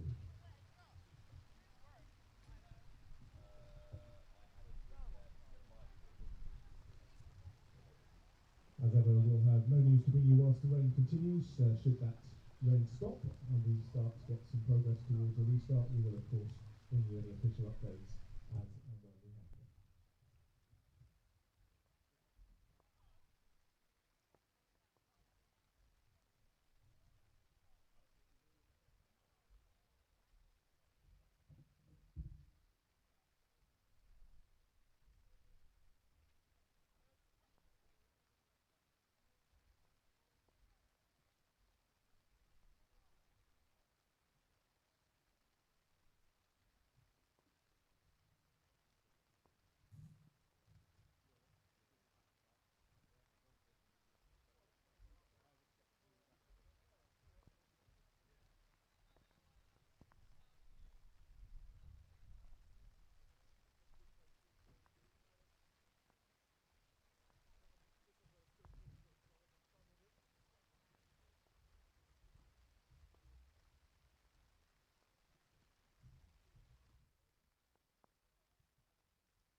also some good news with some blue skies overhead. We do have a restart time. That will be 1:15, so in just over a quarter of an hour's time. 1:15 restart, presuming there is no rain between now and then. We have sadly lost some overs, however. The match has been reduced to 45 overs per side. So that means a maximum of 9 overs per bowler. And in the second innings, a power play of 9 overs. So 45 overs a side, 9 overs per bowler, and a 9 over power play in the second innings. Play scheduled to restart at 1:15.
please welcome back our umpires Rose Dovey and Conor McGarry. The Essex Surrey side, led by their captain, number 29, Greg Scrivens, and resuming Surrey's innings on 140 for 2 after 24.3 overs. Emma Jones with 82 not out, and Alice Davison-Richards with 34 not out. A reminder that the match has been reduced to 45 overs per side, with a maximum of 9 overs per bowler. And when we get to the second innings, a power play of 9 overs.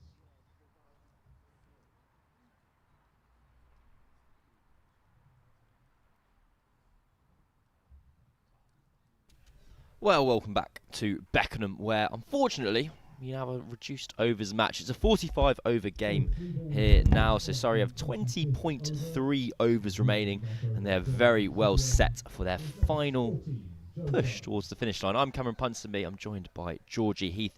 You're watching and listening to the Surrey live stream. And Surrey are very well set at the moment, in no small part, thanks to that woman at the striker's end right now, Emma Jones, on 82 off 71. And she's got 3 balls to face of this Joe Gardner over. And like we've seen several thousand times across this innings, a dot ball struck towards cover. Georgie, welcome back. Thank you. Yeah, short rain delay, but nice to be back in the sunshine again. I can see blue sky. Emma Jones is batting. All is well with the world. Well, I think we're actually being quite lucky to have blue sky here again at Beckenham. It now seems like we're going to have a fair crack at an hour or so of cricket at the Oval. It's meant to be a complete washout at the moment. Thunderstorms, torrential rain everywhere.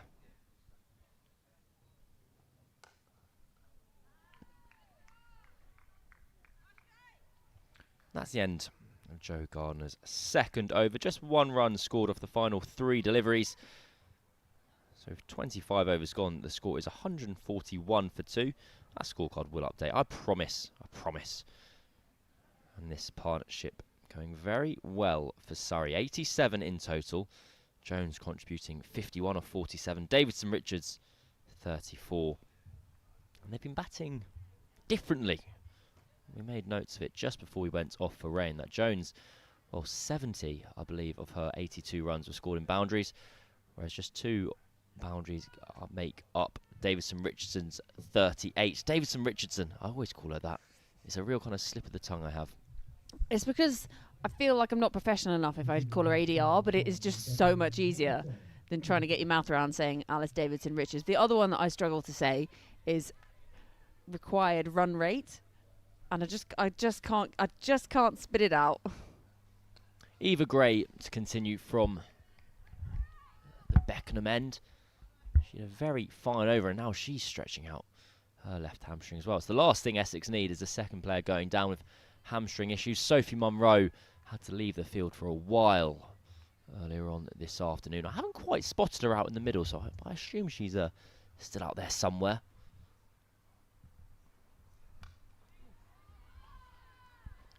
Emma Jones just trying to rediscover that rhythm that saw her reach 82.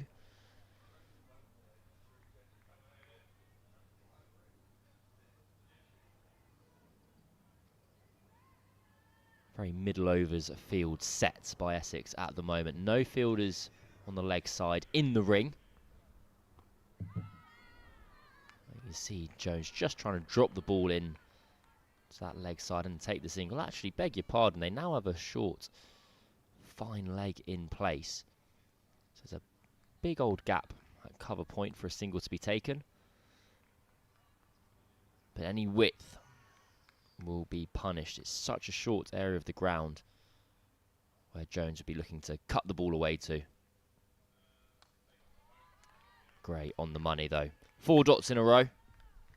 It's been a positive start for Essex since the rain delay. And it's absolutely glorious out there now. Sunshine, blue skies. Yes, we can see some cloud in the distance, but it looks like a perfect day for cricket now.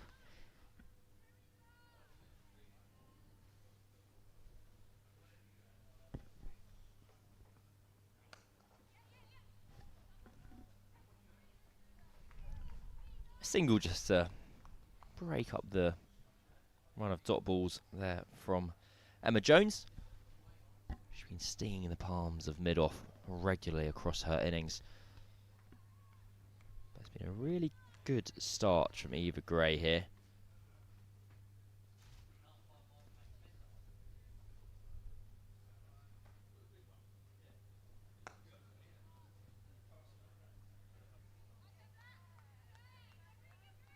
Single out to deep square leg to round off another very fine Eva Gray over. 2 runs off her previous over, 2 runs off this one as well. She's gone for 36 off 6 overs, but that doesn't quite tell the story of her spell. Sorry, 143 for 2.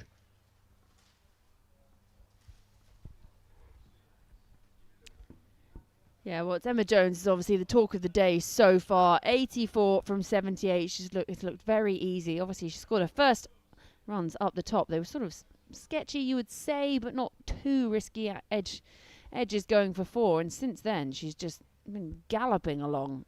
Really healthy strike rate. Alice Davidson-Richards come out to join her. 35 from 40 as well. Keeping her company nicely, but also rotating that strike and keeping her strike rate pretty healthy as well. So a really strong partnership, this. After we saw the back of the 2 openers.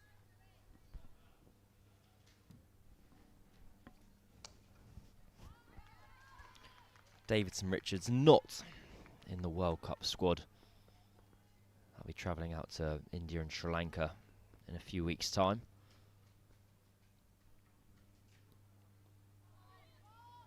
Outside edge, allows him to take a single. She did play kind of scattered across the summer. Guess she can be one of a couple of players to count herself unlucky not to be on the plane. A very strong squad that they'll be taking out to the subcontinent. Well, that's a loose ball. That's the 3rd one that Gardner has sent down the leg side, but the first one to be punished. And Jones gets her 15th boundary of the innings. She moves on to 88, I believe, before that scoreboard ticks over. 88 on the board and 88 on her back. Nothing gets past you, Georgie. Nothing. What is it? Is that on the same bingo as that 2 fat ladies? It is indeed. Mm.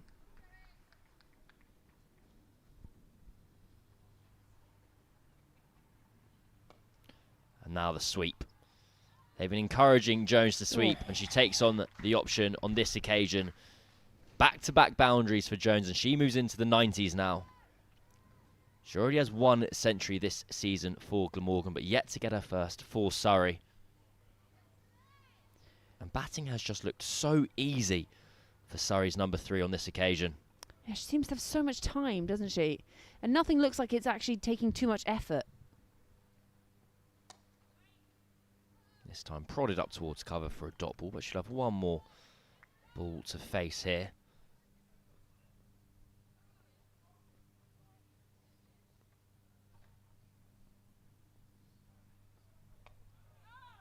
No run to finish the over. But Surrey, well, their kind of surge in this innings continues. They're 152 for 2 after 27. 150 has, of course, come up. I always find it funny that we're kind of contractually bound to mention every time a 50-run mark comes up. I don't really understand why. I guess it's easy for a human brain to comprehend, I suppose. Yeah. I don't know. That's all we are trying to do. Make things easy to comprehend. So, 18 overs to go here at Beckenham. Davidson-Richards. Well, the real issue for Essex is you've got 2 batters well set. And one of them, an international centurion no less, is yet to really go through the gears. Now we're going to have a slight tweak to the field. It looks like they're just going to plug that gap at mid-wicket. So they're going to try and keep Davidson-Richards on strike.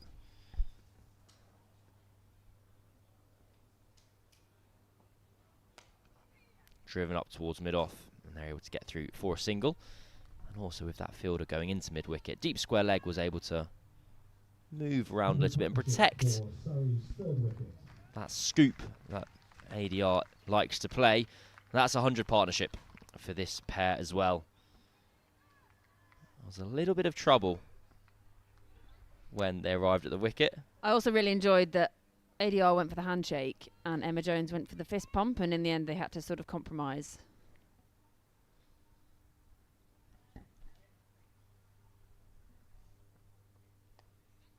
Touch around the corner. They've gone for a quick single here. Hit and it'll be out. No. Ball just misses and Surrey survive. It was a single out of keeping with the rest of the innings. We haven't really been seeing Surrey need to take a risk in their running. What I enjoyed about that kind of greeting in the middle was Jones had set her stall out early with the fist bump. Davidson Richards, no. This is a handshake occasion.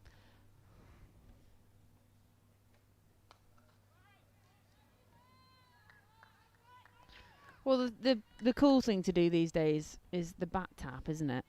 The end of the bat. It has become a thing. I like it. I like it.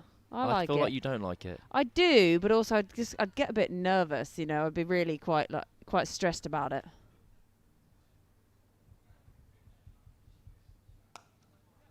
That turns into the leg side. Beautiful timing from ADR.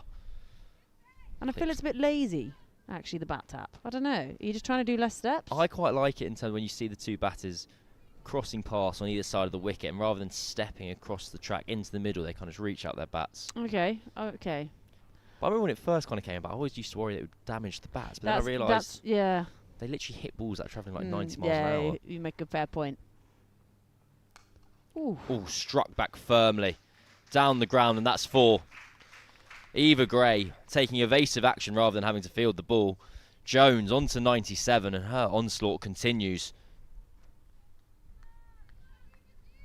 You could, if you wanted to be really cruel, say that was a catching opportunity from Eva Gray, but I think she's done well to protect her ankles there. Yeah, it was a hell of a crunch off the bat, wasn't it? And that's going to hurt if that hits any part of you. Jones on to 97 from just 84 deliveries. 1 strike away.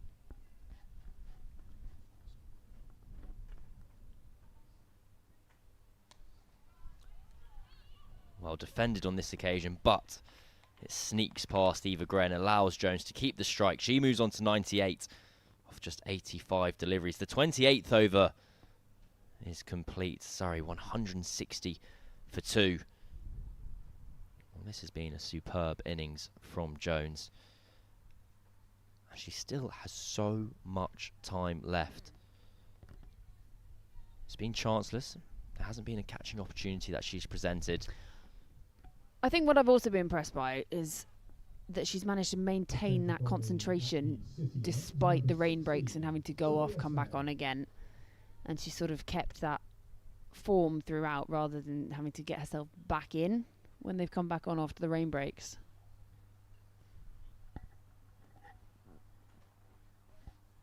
So a change of ends for Sophia Smell. She's now going to have a go from the city end. Same field in place for Emma Jones. Sweeps an option for a boundary. So too's going over cover. Just the single taken on this occasion. Takes her to 99. Now Davidson Richards' task is to get off strike as quickly as possible and let her mate get off 99.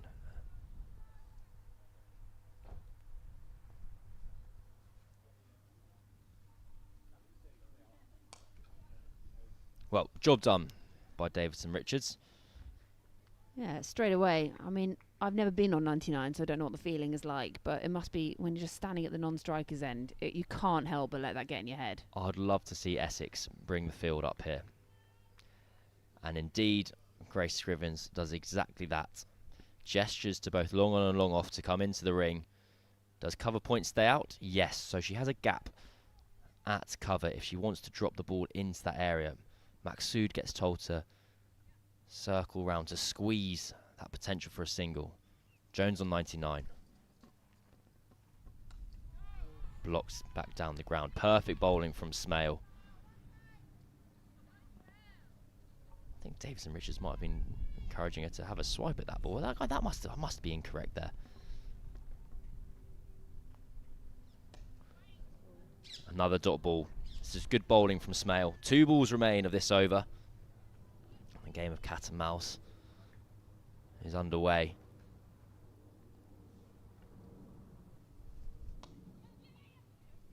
Struck to mid-on, makes it home, and that's Jones's century.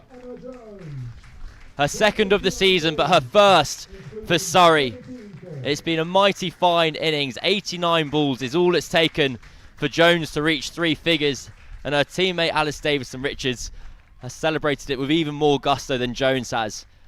Just a quiet raise of the bat to her teammates. The helmet stays on, and well, she's still got plenty more runs still left to score. It's been just clinical from Emma Jones. This striking. Alice Davison-Richards celebrated like she'd hit the 100. I for a moment had to check that I was watching the right player.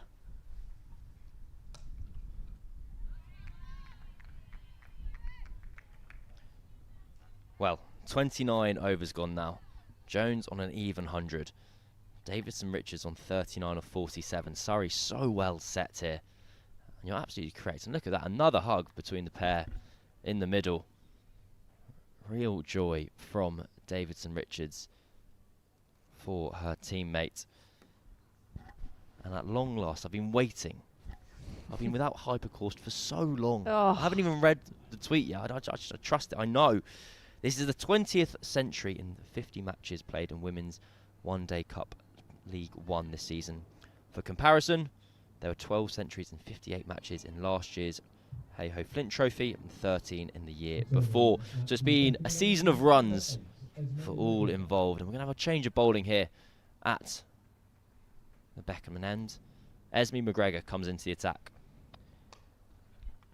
And Jones continues in the same vein. Just another single clipped into the leg side. Would you like another nugget from I'd love Hypercourse another as well? nugget. So Emma Jones actually becomes Surrey's 5th centurion of the season. Can you name the others? Yes. Yes. Alice Capsey. Yep. Sophia Dunkley. Yep. Bryony Smith. Yep.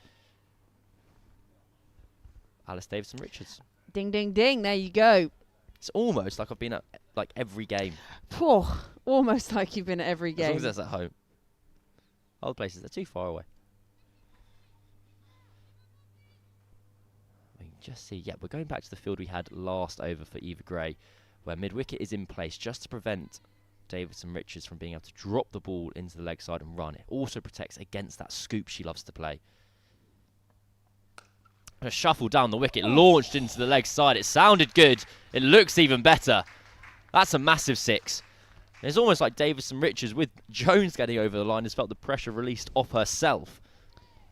Just a little shuffle down the track. I must admit, I completely lost track of that as it flew for 6. But all you needed to do was hear it, and you knew what the result was. That was huge from Alice Davison-Richards, sort of out of nowhere as well. Now she moves on to 45 from 48, the first 6 of the day. I think they might be about to get loads. I really do. About to get loads. Quote, Cameron Ponsonby. Both are in the mood. It's a small ground here at Beckenham. She goes again. And this time it's the same result. 6 more. Maxud at long on. All she can do is watch it sail over her head. And with 12 runs in 2 balls, Davison-Richards goes to her half century. And it's an understated celebration from her as well. It's a nice dynamic they've got out of the middle. They're celebrating each other's success more than their own. Well, this one was slightly flatter than the previous 6. The first one went high and long. This one was just flatter. You know, you sort of think tennis, you know, big high top spin shot, and then the second one a flatter one. That's how Davison-Richards has played those 2 boundaries.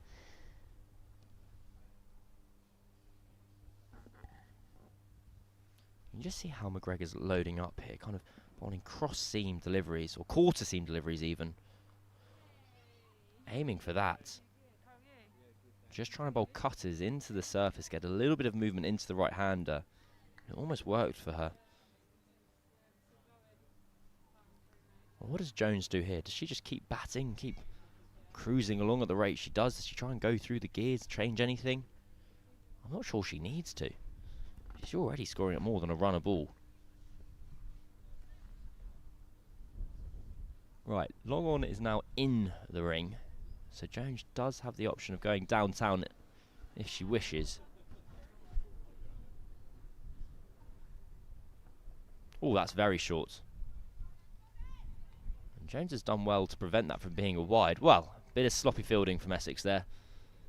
A gentle lob into the keeper from backward point sails over Carr's head. It allows for 1 run to be scored. Yeah, they don't need that to start creeping into the game now, Essex. They're already under the pump from the 2 batters and they're just giving away 3 runs. McGregor just being informed that is 1 for the over.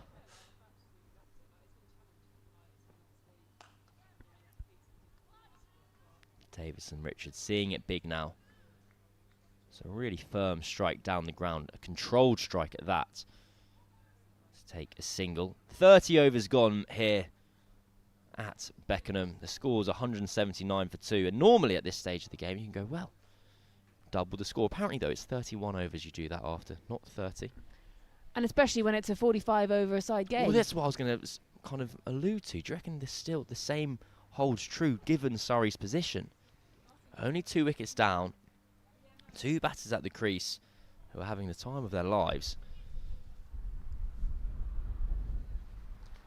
I'd rather be Surrey than Essex. That's all I'm saying. So Sophia Smale going to continue. Gone for just 15 runs from her 4 so far. Coming from the city end. Something that still makes me mad that more than one, lots of grounds have somewhere called the city end, and I think every end should be unique. That's my call. Well, advances at this one, does Davidson Richards. 1 bounce, and that's going to be 4. Back over Smale's head. And these two really have put the foot on the pedal and pushed up into the next gear. Well, I told you, they're going to get loads. This surface is looking brilliant to bat on at the moment. It's just skipping off into the middle of the bat. No real turn on offer. And Davidson Richards is just hitting through the line. Advances again, this time along the ground. So it'll be just 1 more to the total. She moves on to 58, brings Jones back on strike. We speak about it, well, I speak about it every time Surrey play a home game. They customise their own boundary sizes to make sure it best suits their strengths. Rocks off the back foot this time. Jones pulls it away and it beats a diving fielder. Boundaries are flowing for Surrey. I think Essex need to stay brave here. As I was saying, it's a small ground here at Beckenham, but you've got to keep pitching it up and saying if you're going to score a boundary, take the risk over the head of long on and long off.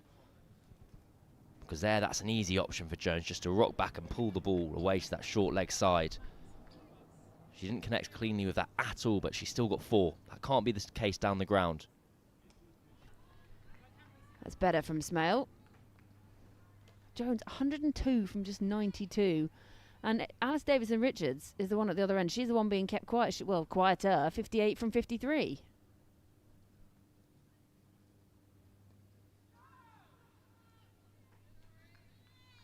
Seems a long time ago that Bryony Smith went back to the touch.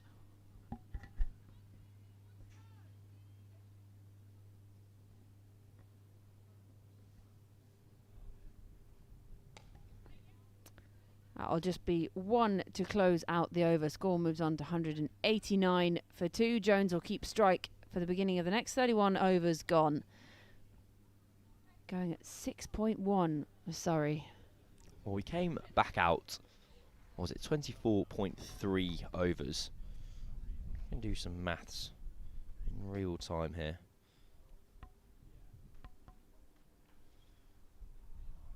Well, since we've returned,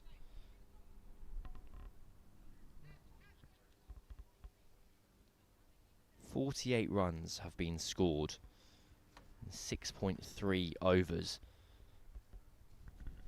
They've upped the run rate. We've seen a clear change in intent from Davidson Richards in particular. Jones has just kept on being Jones, to be honest. She hasn't really done anything. She just... You're keeping up with her? There we go. That's your second good one today. I can't remember what the first one was. Always the tone of surprise.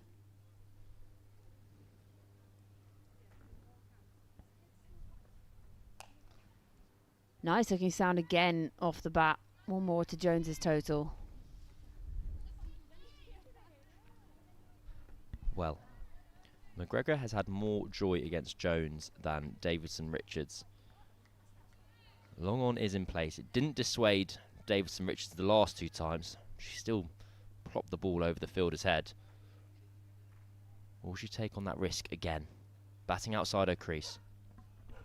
Has a walk at this one, actually. A little side shuffle. Not quite a charge down the pitch, but walking at it. Davidson-Richards just shortening that length. It's something she does regularly across the course of an innings, using the depth of the crease, whether batting all the way back. We saw her at the beginning of the season, occasionally batting with both her feet inside the crease. On this occasion, she starts out and she walks even further. Not quite timed by Emma Jones. Again, a slight misfield makes it a very easy single.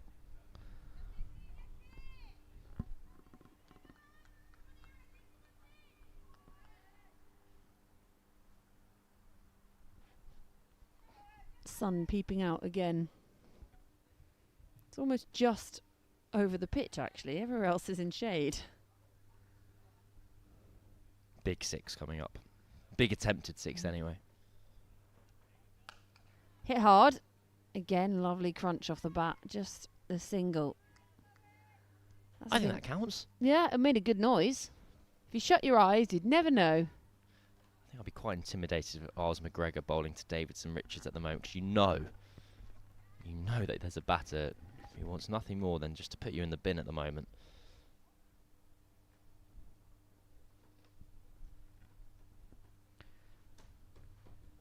Long on comes in, and the fine leg goes down on the boundary. Short, up over the head, and it's going to be 4 more. It's too easy for these two. Well, a very tidy pickup by the gentleman strolling round the boundary. And his kind of sand-coloured chinos, no less. One hand, no problem. The field change did suggest that a short ball would be bowled. And have a look at this. Man at the bottom. There we go. In, out, no problem. Hand still in the pocket and everything. Short again. This time, top edge. It's going to land safe because Emma Jones, well, everything's riding her way today. Brings the over to a close. 32 overs gone, 198 for 2. Can I make a really early call for a potential double century? Ooh. I mean, it's not that early. She's on 114. But there's still 13 overs left in this innings. We're still going to be going through the gears. There's still kind of aggression levels to be reached. So we're going 86 in 13 overs. double century from Jones or century from Davidson-Richards, or you can have an additional one, both. Well, both would be remarkable. Davidson-Richards is obviously closer. She's only 40 runs away, whereas Jones is 86. It just has the air of something special brewing.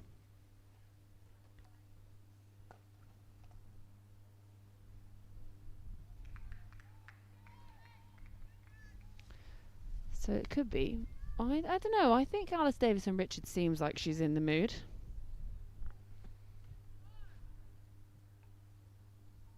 Back-to-back sixes helped. Absolutely. No, I'm not arguing against a Davidson-Richards century by any means. Charges at this one. Oh, hit along the carpet. You can tell it's hit hard. It's sort of ricocheted off the field out there at wide, long off, and that brings up the 200 for Surrey after being put into bat just a few hours ago. We've had a couple of rain breaks since then, but it's just raining runs for Surrey now.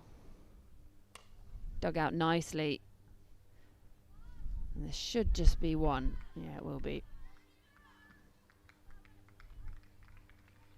Well, down at Hampshire, where they are playing Somerset, which is a match that's important in the context of Surrey's season. They're still off for rain. The next pitch inspection's at 2 p.m. Pulled away again. There's a fielder out at deep mid-wicket.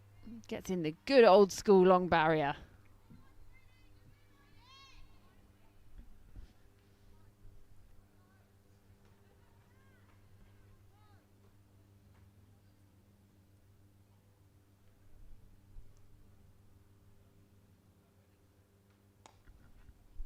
Hand coming off the bat this time from Jones, but still manages to skew it away for a single. A slightly wayward throw.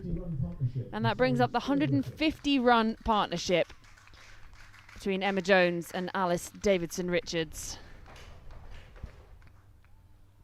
Just a little aerial high five from ADR down to her partner at the other end. Last ball of the over finds the outside edge and well stopped by Abdahar Maksud at backward point. So 6 singles from the over. 204 for 2 after 33. I wonder at this stage of the game whether Essex will actually be pretty happy with that. 6 singles is almost the ultimate display of ease from a batting perspective. You've scored at a runnable without having to take a risk. But given how the boundaries had been flowing, the last 3 overs had gone for 9, 10, 16 respectively. 6 is a bit of respite. You see that partnership on your screen now. 151 balls. How's my maths? 74 plus 58. 132 balls. I'm going to see a return for some leg spin. I think this is a good move from Essex. Surrey are going to keep putting their foot down, kind of keep trying to up that run rate, take more risks. She want a bowler that, although might leak a few boundaries, puts a bit more action on the ball, a few more revs, a bit more bounce, more likely that there'll be a miss hit and a wicket could fall.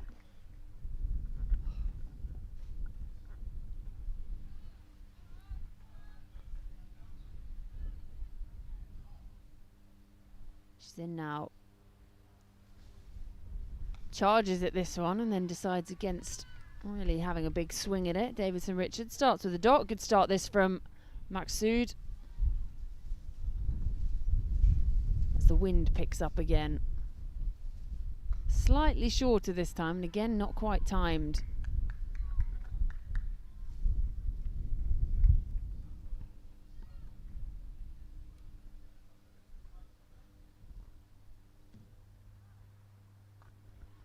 You can see what Davidson-Richards is trying to do. She's sort of trying to shuffle down and get to the pitch of the ball and just not quite managing to read this at the moment. So there's been a really good change in bowling so far.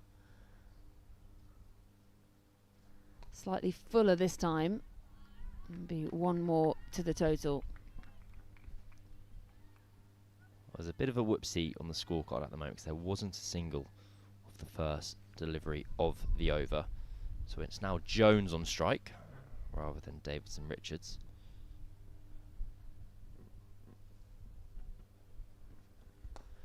Shorter, pulled away, well stopped. Really good diving effort from Captain Grace Scrivens, almost taking out the umpire with her efforts. Love that. Rugby tackle the umpire. I think you get extra points. 5 bonus runs. Yeah. What's prompted a field change. They're blocking up that backward point region. Now a short third in place. Giving mid-wicket up, protecting or offering up the single. Which Jones duly takes. Just 2 runs off that Maksud over. A couple of pretty good dot balls for Essex mixed up in there as well. A fine diving stop at square leg by Grace Scrivens, but a positive over without doubt for the team in purple. So Hypercourse, is it definitely purple? It is that purple. I'm very much calling that purple. Okay. I'm also calling what the umpires is wearing is purple. Or is it indigo? No, I'm not great at my purple, variations of. I would say both are purple. Hypercourse has been in touch again. Oh yes. There has never been a double century scored in English women's List A cricket. I think I knew that. Yeah, yeah. That's why I was excited. Yeah, yeah. Why? When would there have been? Like I'd know that in my heart. In your heart. Returning at the City End, number 22, Sophie Munro. Well, it seems a long time ago that we saw Sophie Munro hobble off. But the current record is held by Charlotte Edwards, Ugh. who made an unbeaten 199. I didn't know that. Thank you, Hypercourse, as ever. So Sophie Munro, hamstring seems okay. She's in from the City End. Full crunch driven beautifully. And that's going to be 4 more to Emma Jones. That is one of the prettiest shots I've seen all day. That's a sickener for Munro. Nothing wrong with this delivery at all. If anything, just a touch full. That's been driven back powerfully. It's a wonderful dive in the deep, but not necessarily an effective one. Munro might be a bit frustrated she didn't quite get her hand down in time.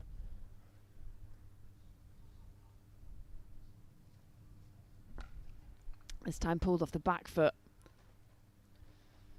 We're running out of time a little bit for this half century. Was it half century? This double century. 77 needed. And there's only 64 deliveries out there combined. She also hasn't hit a 6.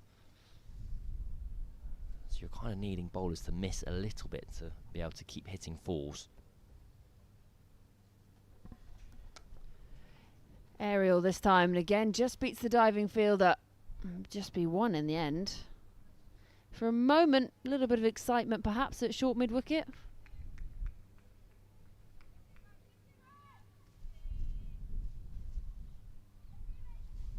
$212 for 2. Emma Jones, 123 from just 106 deliveries.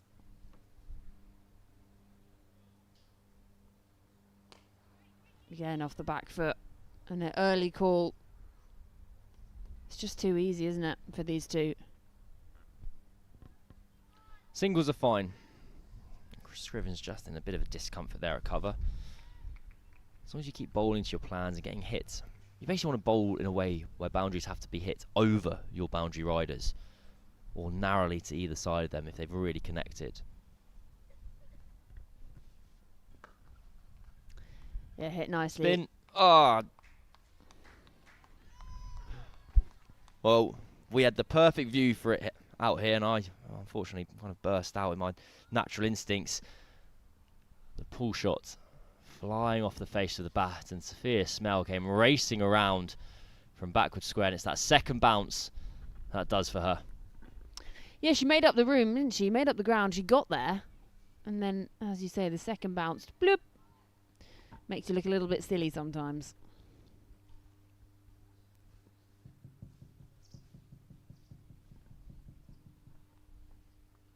Oh, bamboozled her finally, and still they managed to get a run. So in the end, another expensive over, 12 runs coming from it. 35 gone, 218 for 2. It's one of those remarkable things that it's even at every single level of the game, people get done by the spin. And whenever you're watching from afar, it seems so simple, it seems so obvious. But when you're out there in the middle, how are you meant to gauge how much it's going to spin? It's still a guesstimation. And if you don't sprint all the way, and it manages to beat you and you've jogged there, that almost looks even worse. Yeah, I think you'd rather run past it and it outdo you that way than having your teammates riled up because you've not put in the effort.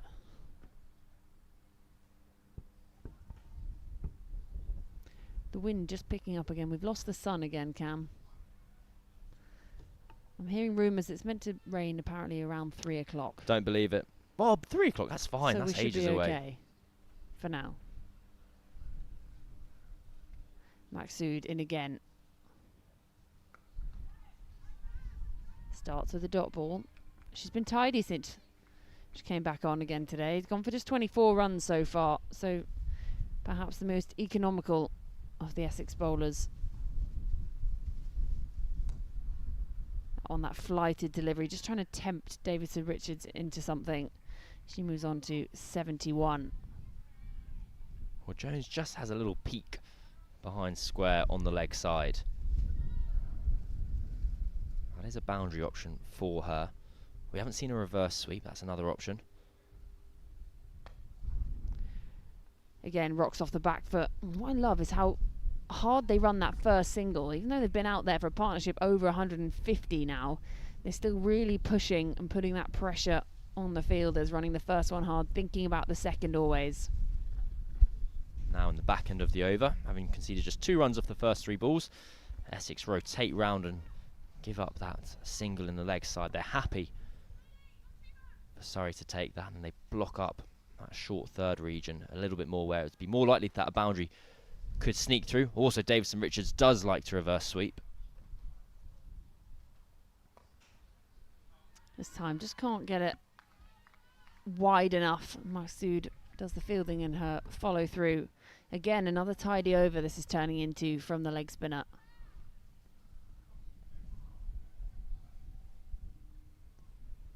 And pulls out. Gonna have to go back and start that one again. False start.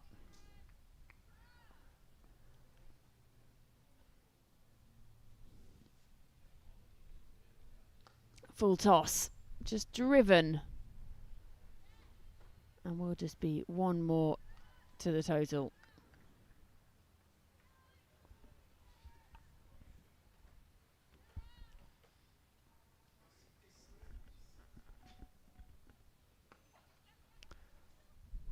That'll be one of the final ball of the over. So Jones will keep strike for the beginning of the next over. 36 gone. 222 for 2. I don't think the double ton's happening. I don't think so either, unless she goes a bit mad. No, we need 74 runs from 54 deliveries, and granted she would only probably face half of those, so 74 from 27. It'd be quite some going. I still believe. Loosely. So again, there's a little mothers' meeting going on. Munro, Gray and Captain Scrivens coming together. Munro is going to continue. It's good to see that that hamstring's obviously not causing her the kind of problems we thought it might be earlier. And she hobbled off. Seems a long time ago.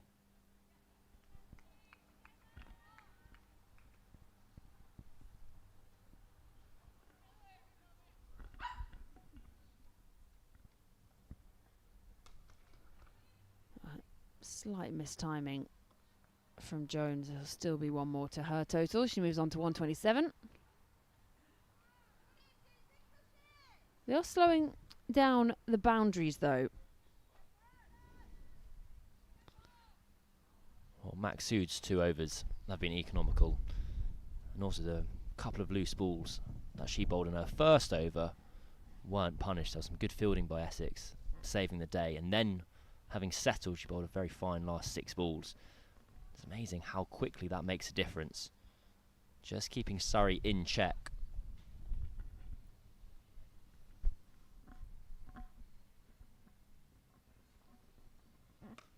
Yeah, that was there to be hit. One bounce for it, just sat up. Not the quickest, and just easy baseball sort of swing. And those are the frustrating boundaries for Essex.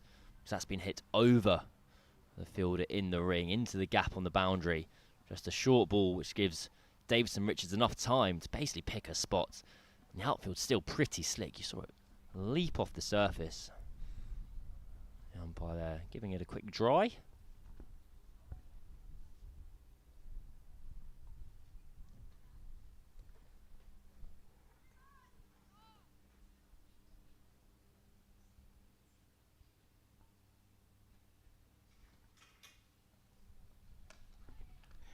Again, lovely looking stroke all along the carpet from Davison Richards.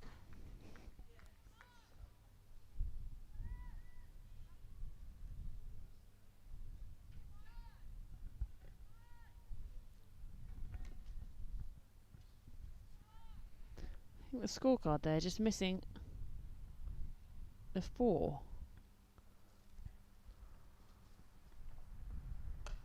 Goes aerial this time. That's going to be 4 more. And Munro is being taken to town in this over. It's back on. Double ton's back on.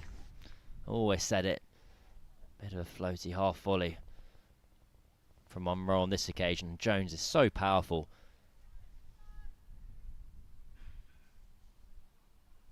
Such a simple game when you're on 130. If it's full, whack it back over the bowler's head. If it's short, put it for 4. Yeah, arms folded from Munro. What's she going to do here? She's already gone for 10 from this over. Well, we've got a ball trapped underneath the cover at the moment. There we go. Miller has retrieved it. I think that fielder, I can't quite make out who that is that long off. I think they'd had to get on their hands and knees and crawl underneath the covers.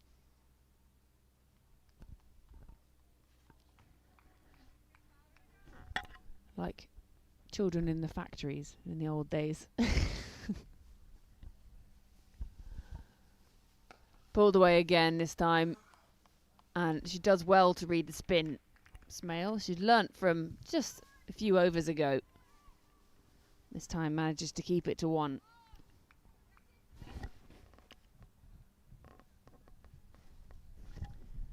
You gave me a strange quizzical look when I was talking about children in factories. That's what they used to do when, you know, when the machinery got stuck. They send the kids in to sort of unstick them.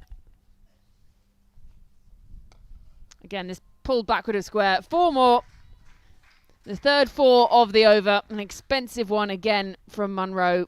And just making batting look so easy. Alice Davison-Richards now moves into the 80s. That's a painful over from Munro. Missed her length on 3 occasions and was punished each time. These 2 out in the middle. Not missing out on anything at the moment. 8 overs remain still.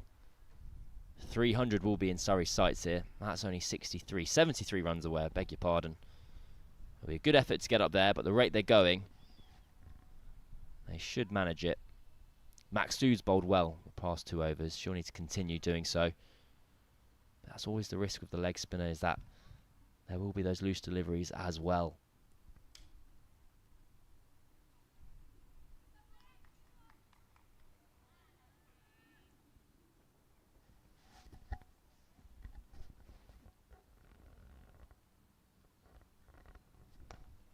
Pulled away, couple of bounces, or just the single bounce actually, over square.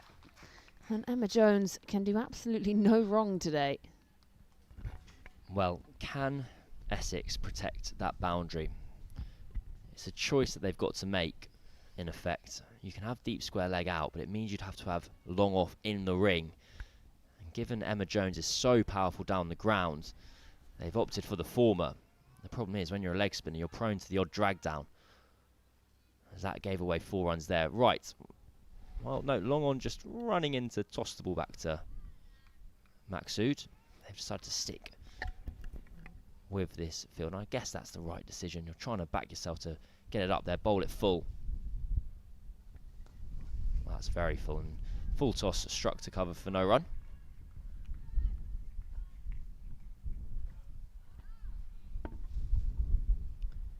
Very healthy run rate this as well, nearly up at 6.5.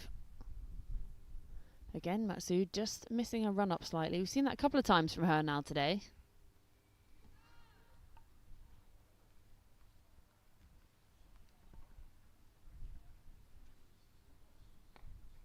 Again, so much time, played beautifully, backward a point. That's going to be 4 more. It's that part of the ground again. It's so short in that direction here at Beckenham. So any width from Maxud, it's a very simple kind of tap away to the boundary. It's been good batting from Jones. Maxud just missed her length twice. She's been punished in either direction. Doubles back on. Aerial this time, going to land short of long off.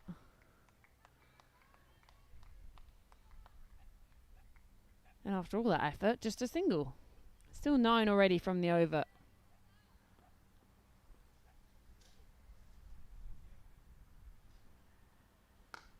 Davison-Richards this time goes aerial. Is it going to bisect the 2 fielders? Does well. A little bit of relay fielding. Sophia Smale out there. Smart work from Smale and Miller in the deep. Good teamwork, good communications. All skipping off the surface.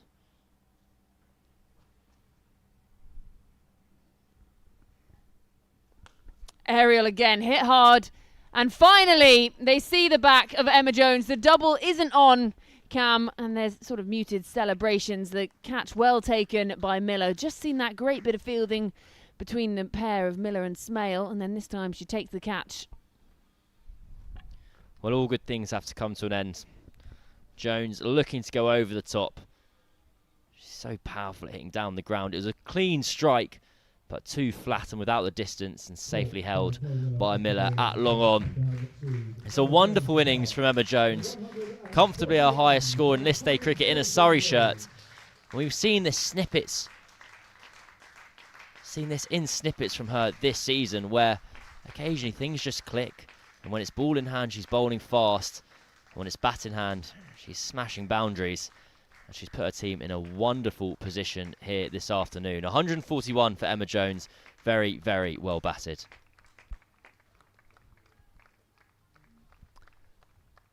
So Kira Chatley comes out to the middle, and you would think that Surrey would just be looking to continue this run rate. They don't want to let that slow. We're coming into the back overs of this match now. 45 over a side, and there you go. She's getting all the plaudits and celebration from the backroom staff and her teammates. Seems a bit unfair. You have to walk up that hill at the end of all of that. Number 20, Kira Chatley. I think that will have been a very pleasant and enjoyable walk for Emma Jones. We often comment about how far from the middle the changing rooms are, but she's had 3 lots of celebration. Drops her bat at the end, ruins it all. Don't want to damage that one. It's just got you 140.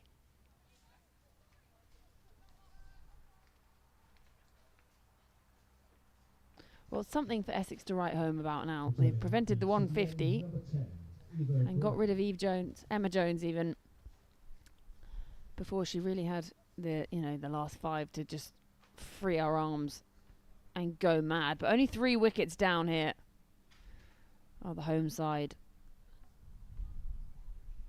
I don't know, is the 300 on here, Cam?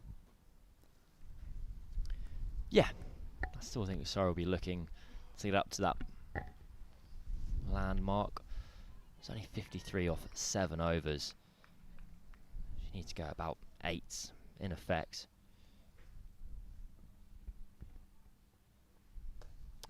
Eva Gray just bowls this one full to Davidson Richards, who's now moves on to 83. So she herself is eyeing up those 3 figures as well. Would be her second time this season. And Chatley gets to face up for the first time today.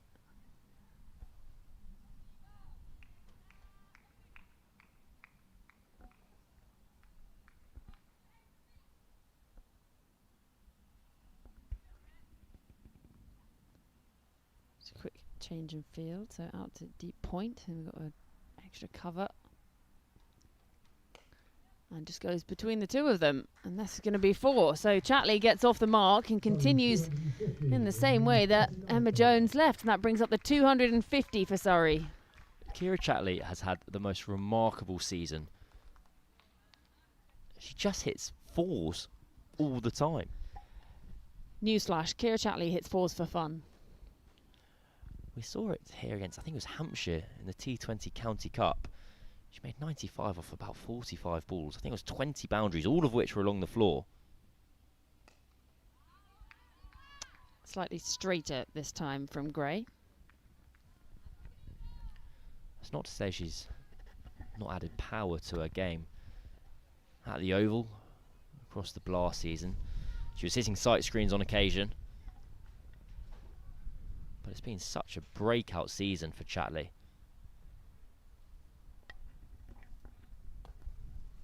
Just sat up this time, so Chatley will pick up 1 more to her total. She moves on to 5. Davidson Richards back on strike. 83 from 74. That run rate still up over 6.5. And we've got just over 6 overs remaining in this innings. Remember, shortened because of that rain break, so 45 overs aside. Should we not lose any more time to the weather gods.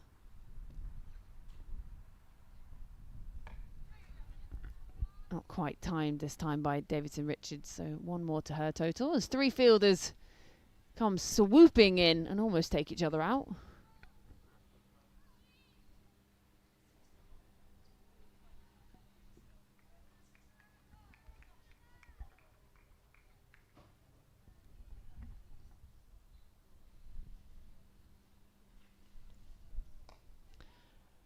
Turned away, and will be 1 to finish the over. So 8 coming from that over from Eva Gray. 39 overs gone. Sorry, 255 for 3. Well, even though Emma Jones has had to depart, Davidson Richards still out in the middle. She's on 84. She's looking for a second century this season. You see the partnerships from Surrey so far. Jones and Davidson Richards falling just 6 runs short of that double century. That's the one I was talking about. Ah, yes. The tail of the tape. 234 for 3, with 255 for 3, beg your pardon, with 6 overs still remaining. Jemima Spence on debut. She had her pads on when Emma Jones walked up those steps. How hard is that on debut? You just have to sit there that whole time, just waiting. I mean, it never looked like she was going to get out either.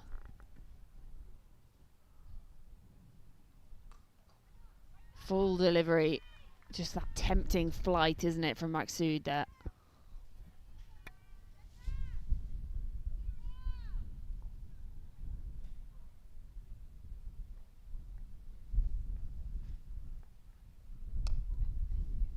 Pushes this one into the onside. Maksud does well to scamp around.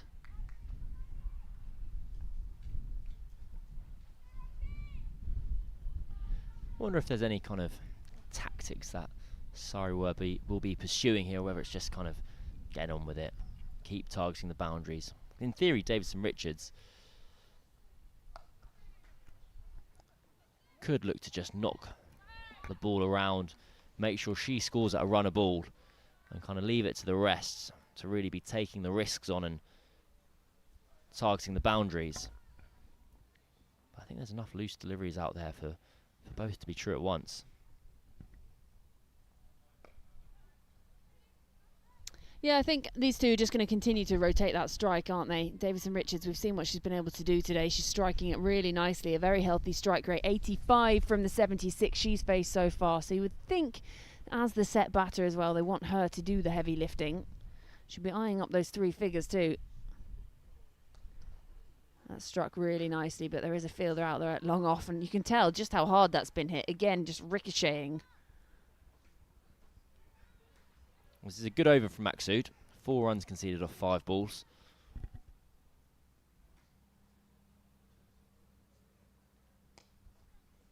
That was there to be hit. The fielder from long off will come round and try and cut that one off. They'll think about a second, and they do come back for it. So a tidy enough over from Maksud, but still racing along here. Surrey, 40 overs gone. Still 5 overs to come. 261 for 3. Now you see those Essex bowling figures. A difficult day for Sophie Munro. 52 runs conceded from her 5.5 overs. Jodie Grucock, she might be wondering whether she could have had a bit more of a bowl. 1 for 11 for her 2.5. She came on to replace Munro. And the wagon wheel. Just the 1-6. 2 sixes will have, you know, both from Davidson Richards in exactly the same place. And then other than that, runs scored all around the ground. Have a bowling change here late in the day. Sophia Smell's got 3 overs left that she can bowl, and there's 3 overs that remain from the City end. So she can go straight through to the end if she so wishes. Davidson Richards on strike on 86. And a single to get things underway. We've seen that bit of cricket on dozens of occasions this afternoon. The batter picking up length quickly, rocking back, just knocking the ball out into the offside for a single. Well, that's very wide and lofted up over backward point.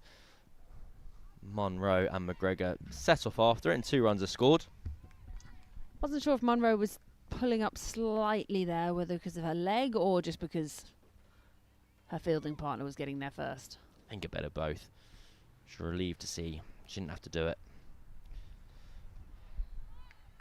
Very wide from Smell, but just inside those blue lines. Amara Carr whips the bails off and knocks them a good few yards away, actually. That's to go and get them back, place them atop the stumps. Rose Dovey, the umpire at square leg, unmoved.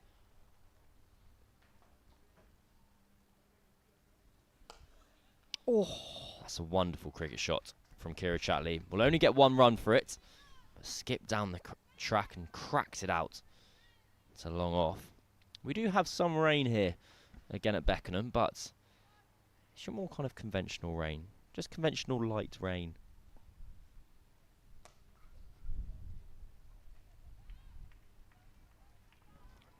Job done by Eva Gray in the deep there. Nasty place to field today, long off. You're having the ball smoked towards you. And after all this rain in recent weeks, the outfield's not at its most even. Lifted up towards long on, over long on, and 6. Kira Chatley. Well, she hits 4s for fun. She hits 6 just for a bit of extracurricular activities as well, just to mix things up. Side hustle. Side hustle, that's the word I was looking for. For the briefest moment, Miller thought she was in the game, but had to watch it sail over her head. A side hustle in 6s for Kira Chatley. I like that. Yeah, what I also really like is that even after losing the wicket of Jones, they have just come out and continued to go along at a healthy lick, up over 6.5 still, Surrey. 4 overs still to come, 272 on the board, that 300 looks on. So this will be Maqsood's final over. Each team allowed to, well, you can bowl a maximum of 9. Maqsood's had 8, so there'll be someone who has to come on for just 1 over to finish off proceedings. That's hits up over Maqsood, kind of into the ground and over her. And it's a difficult bit of fielding to complete out in the deep, so Surrey are able to get back for 2. Davidson Richards moves on to 90. Good running as well. She's been out there a long time, Davidson Richards. Still coming back for that second, pushing the first one hard. Pressure on the fielder. She's into the 90s now. Bunts that into the leg side, and that'll just be 1 run on this occasion.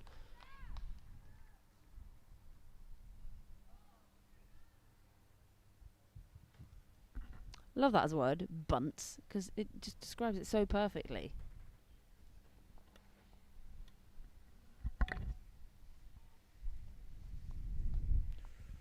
Kira Chatley lifts that into the offside. And more runs continue to flow. I've just had a WhatsApp come in live from our colleague Kirsty White, former Surrey legend. Current Surrey. I always say former Surrey legend. She's a former Surrey player. She's an ongoing Surrey legend. Just a legend, Up isn't she? and over from Davidson Richards. 1 bounce, 4 runs, dead straight. She moves on to 95. Anything Essex are trying today is not working, and everything that Surrey is trying is. Davidson Richards, 1 century and 2 50s so far this season. 5 runs away from another ton. Knocks that out to deep mid-wicket. Should just be 1, and it is. 1 ball remains for Chatley to take strike. Kirsty White's just clicks on the scorecard. What is going on? Lots of runs, Kirsty. We're not going to tell you, Kirsty. Runs. You should have been watching. She probably has just actual work to do. Yeah.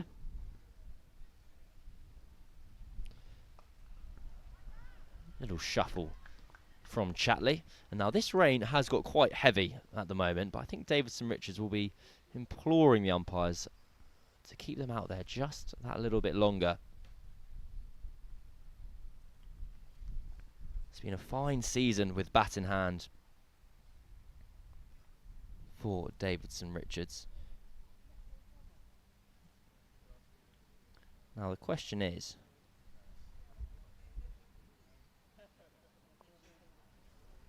what is the question? you know what, I'm going to leave it just like hanging, tantalisingly so. Because Cricinfo does this thing where they kind of highlight some of the players, and I don't know if that means it's in an ongoing match or not. But there we go. I always like just to talk through the way things are working, just for all the audience, those listening and watching. Eva Gray is going to have a bowl from the City end, so just the 1 over for Sophia Smale. Her last over as well. So Maqsood is done. Smale has 2 remaining. She's not going to be able to bowl out either. So there'll be a third bowler on show to finish off this innings. Davidson Richards on 96. Struck out towards long off, and it makes it. 4 runs and a second century of the season for Davidson Richards. 84 deliveries to reach 3 figures. It has been such a controlled innings from the international centurion. And now 2 centuries in this year's Metro Bank Women's One Day Cup to go alongside it. I don't know what she's celebrating or how she's celebrating. Oh, she was at the wrong end. There we go. You can never guess ADR's next move. Honestly, that is the most Alice Davidson Richards thing. And what also is funny, yes, she took her helmet off to celebrate. She actually celebrated Jones's century far more than her own. Way more. That's a sign of the individual. That's wide and able to just get enough bat on it to force it down for an extra run. I think now real opportunity, they can just swing for the hills. You've got plenty of wickets in hand. You've still got some batting to come, and you've only got 2.5 overs left.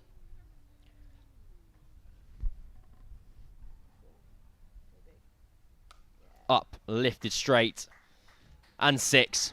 Splits long on and long off perfectly. I don't think there's too much Eva Gray could have done differently there, would have wanted to do differently. But Kira Chatley, that side hustle continues. This is such a sort of perfect Kira Chatley batting time. She's only got a few overs, and she really just can go out there and have a swing. 4 more. This time a bit of width is edged down to deep third. It's such an unusual swing Kira Chatley has. She kind of always checks it all the time when she's just finishing her shot. Well, 4s for dough, 6s for show. There we go. That's a dart saying. Oh, it's going to be a long day, isn't it? Oh, yeah. It's just me and Georgie on today. So if you're And not then we enjoying have it, you have no choice. Then we have the There's car no ride relief. home as well.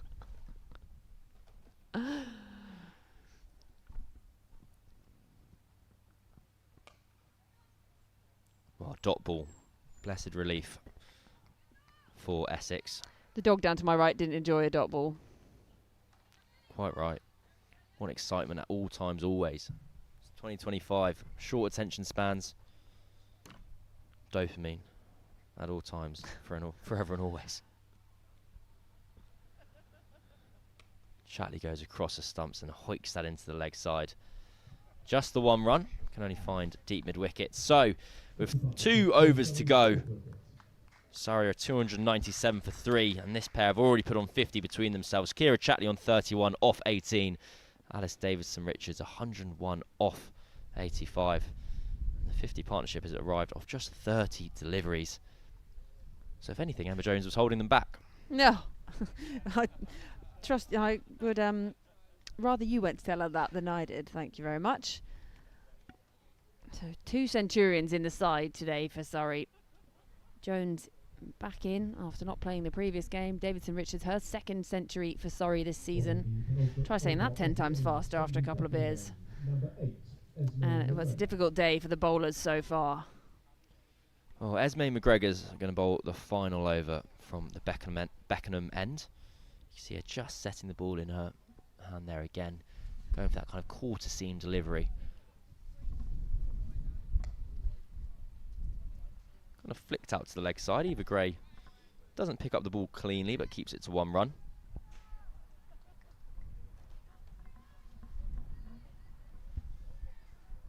.300 definitely on. 300 definitely on. Also, Alice Davidson Richards definitely on. She took a liking to McGregor earlier on in the innings. We saw her shuffling down the wicket and targeting that long on area.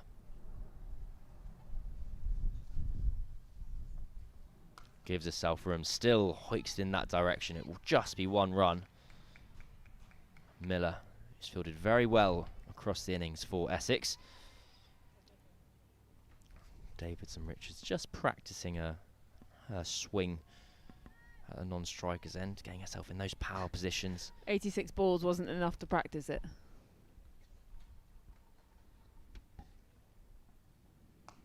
Lifted into the leg side. Miller can't quite make it. So just 1 run. That's one of those ones that can be tricky 44 for As a field, as the 300 comes up, with still an over and a half to come. We did say at the beginning of this innings that it looked ominous. Sorry, we're going to get loads, I think was our initial prediction. And I think 300 off 43.3 counts as that. Lifted up high. Miller again can't quite reach it. It's actually gone absolutely nowhere. It's only just landed beyond the ring. So another single. Davidson Richards now kneeling on the ground. Decided her shoelaces. Her shoelaces were the problem, Oh, Georgie. shoelaces. That's why I've not been scoring any runs. It's my shoelaces. Not that I ever undo mine. I'm very much a just pull your feet in and out. Yeah. Probably not very good for my feet. I think it's fine for your feet. I think it's your shoes that it damages. Oh, that's fine then. Yeah. Those aren't permanent. Cutter from McGregor. Struck up to mid-off. Gonna take a single. That player on your screen there, Grace Scrivens. A very fine young player who'll be playing a very important role in this run chase.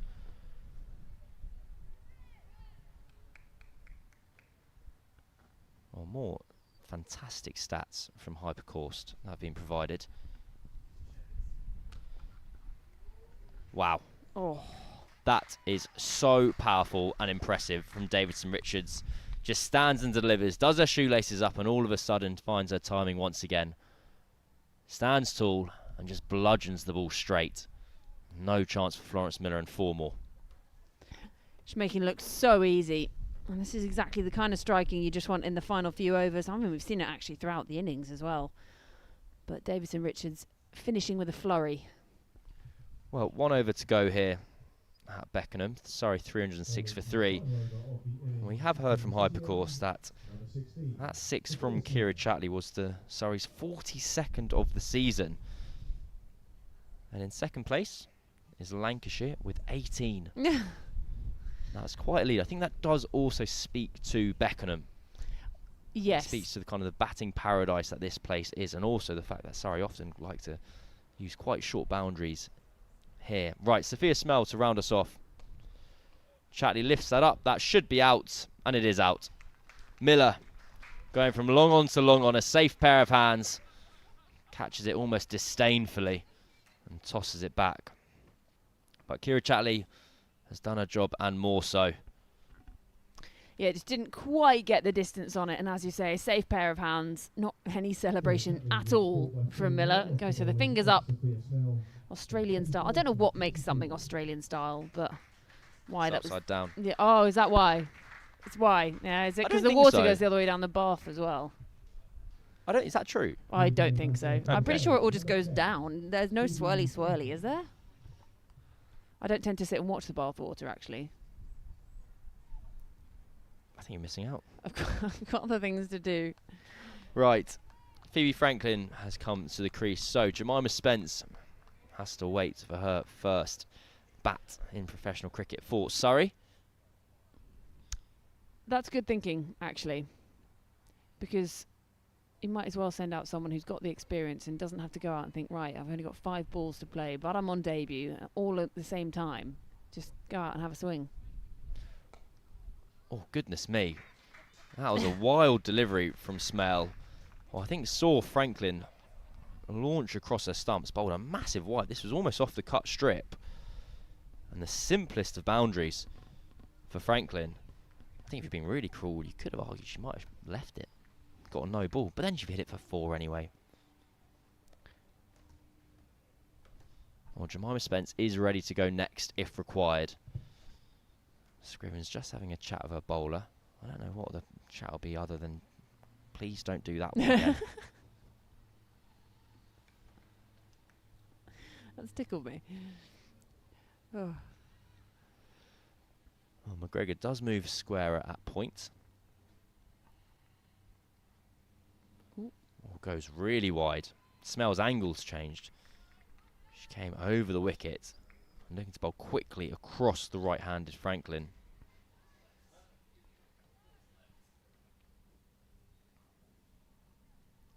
I don't mind if it does bring in the outside edge, potentially running away for 4.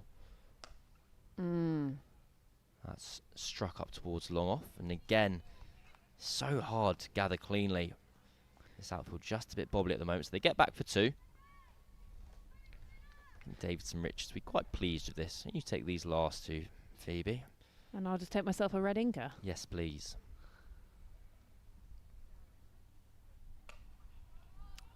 Dot ball, well bowled by Smale.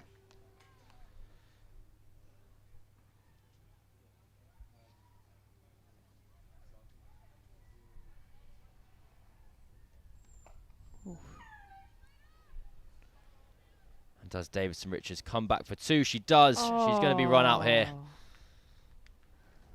For the team. The ultimate team player. Sacrifices herself at the end. But it's a very fine innings for Davidson Richards, for Surrey, and earlier Emma Jones. They finish on 313 for 5, setting Essex 314. Well, we might have some Duckworth-Lewis shenanigans as well that will adjust that score. We'll wait for confirmation on that front. But all in all, a very, very fine innings for Surrey. You've got to say, they're probably firm favourites at the half-time break. Yeah, a huge round of applause, appreciation for the batting, especially of Alice Davidson-Richards there. We've got Essex fans and families over to our right, and they're even standing on their feet because they can appreciate a great knock. A second century of the season for Surrey. Try and say that 6 times faster as the covers just come on during this interval between the 2 innings. But 313 for 5 from their 45 overs. They'll be very pleased with that one, Surrey.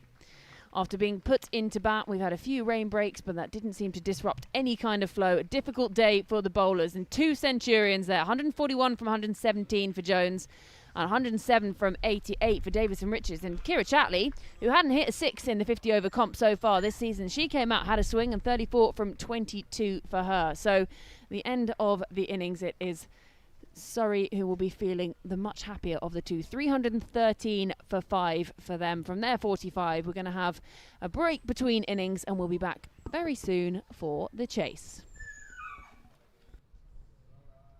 Final bowling analysis for Essex. Eva Gray, 9 overs, no maidens, none for 68.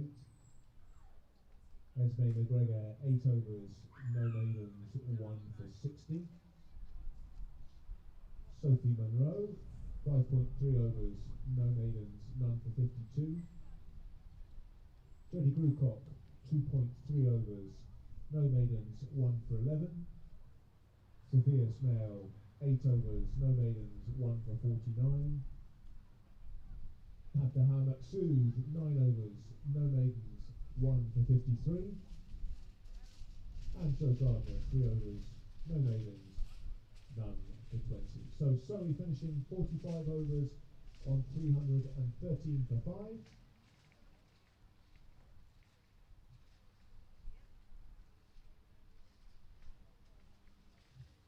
Minutes between innings. Restart at 2:55.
have gathered, we will be having a delayed start to the second innings today. We were due to start at 5:23.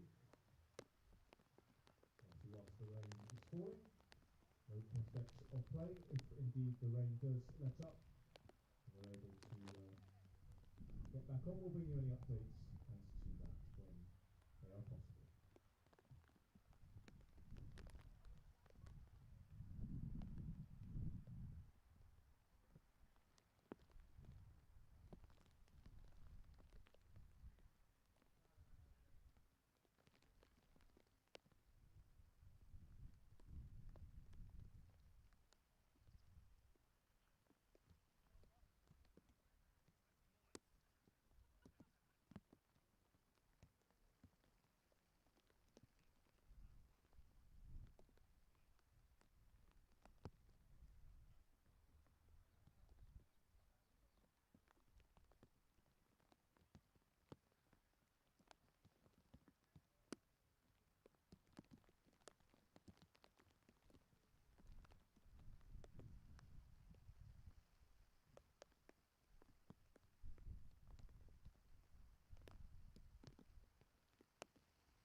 presuming there is no rain between now and then, we'll have an umpire inspection at 3:40 p.m.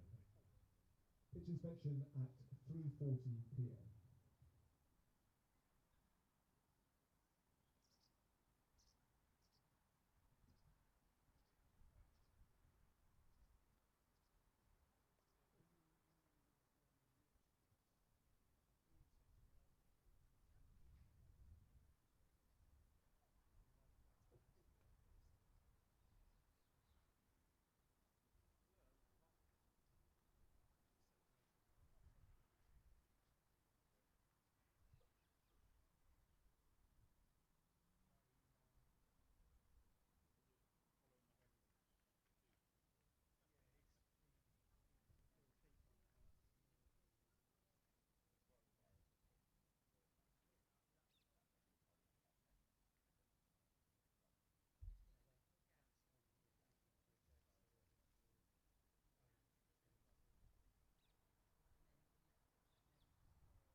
Well, sadly, with the poor weather persisting, the decision has been made to abandon today's match.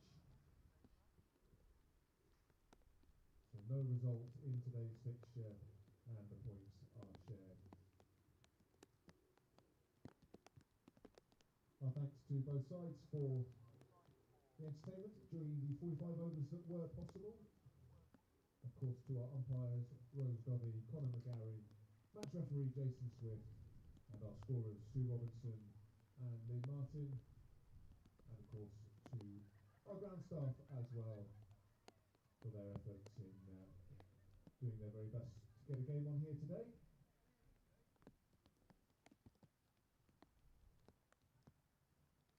So once again, the game ending in no result due to the weather, with both sides taking 2 points from the fixture.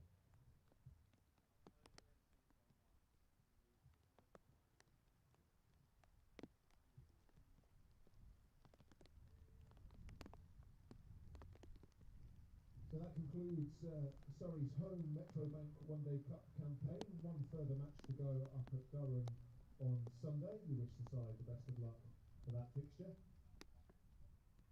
But from all of us at Surrey Cricket and at the County Ground Beckenham, many thanks for your support today and indeed over the season. We look forward to seeing you again next summer.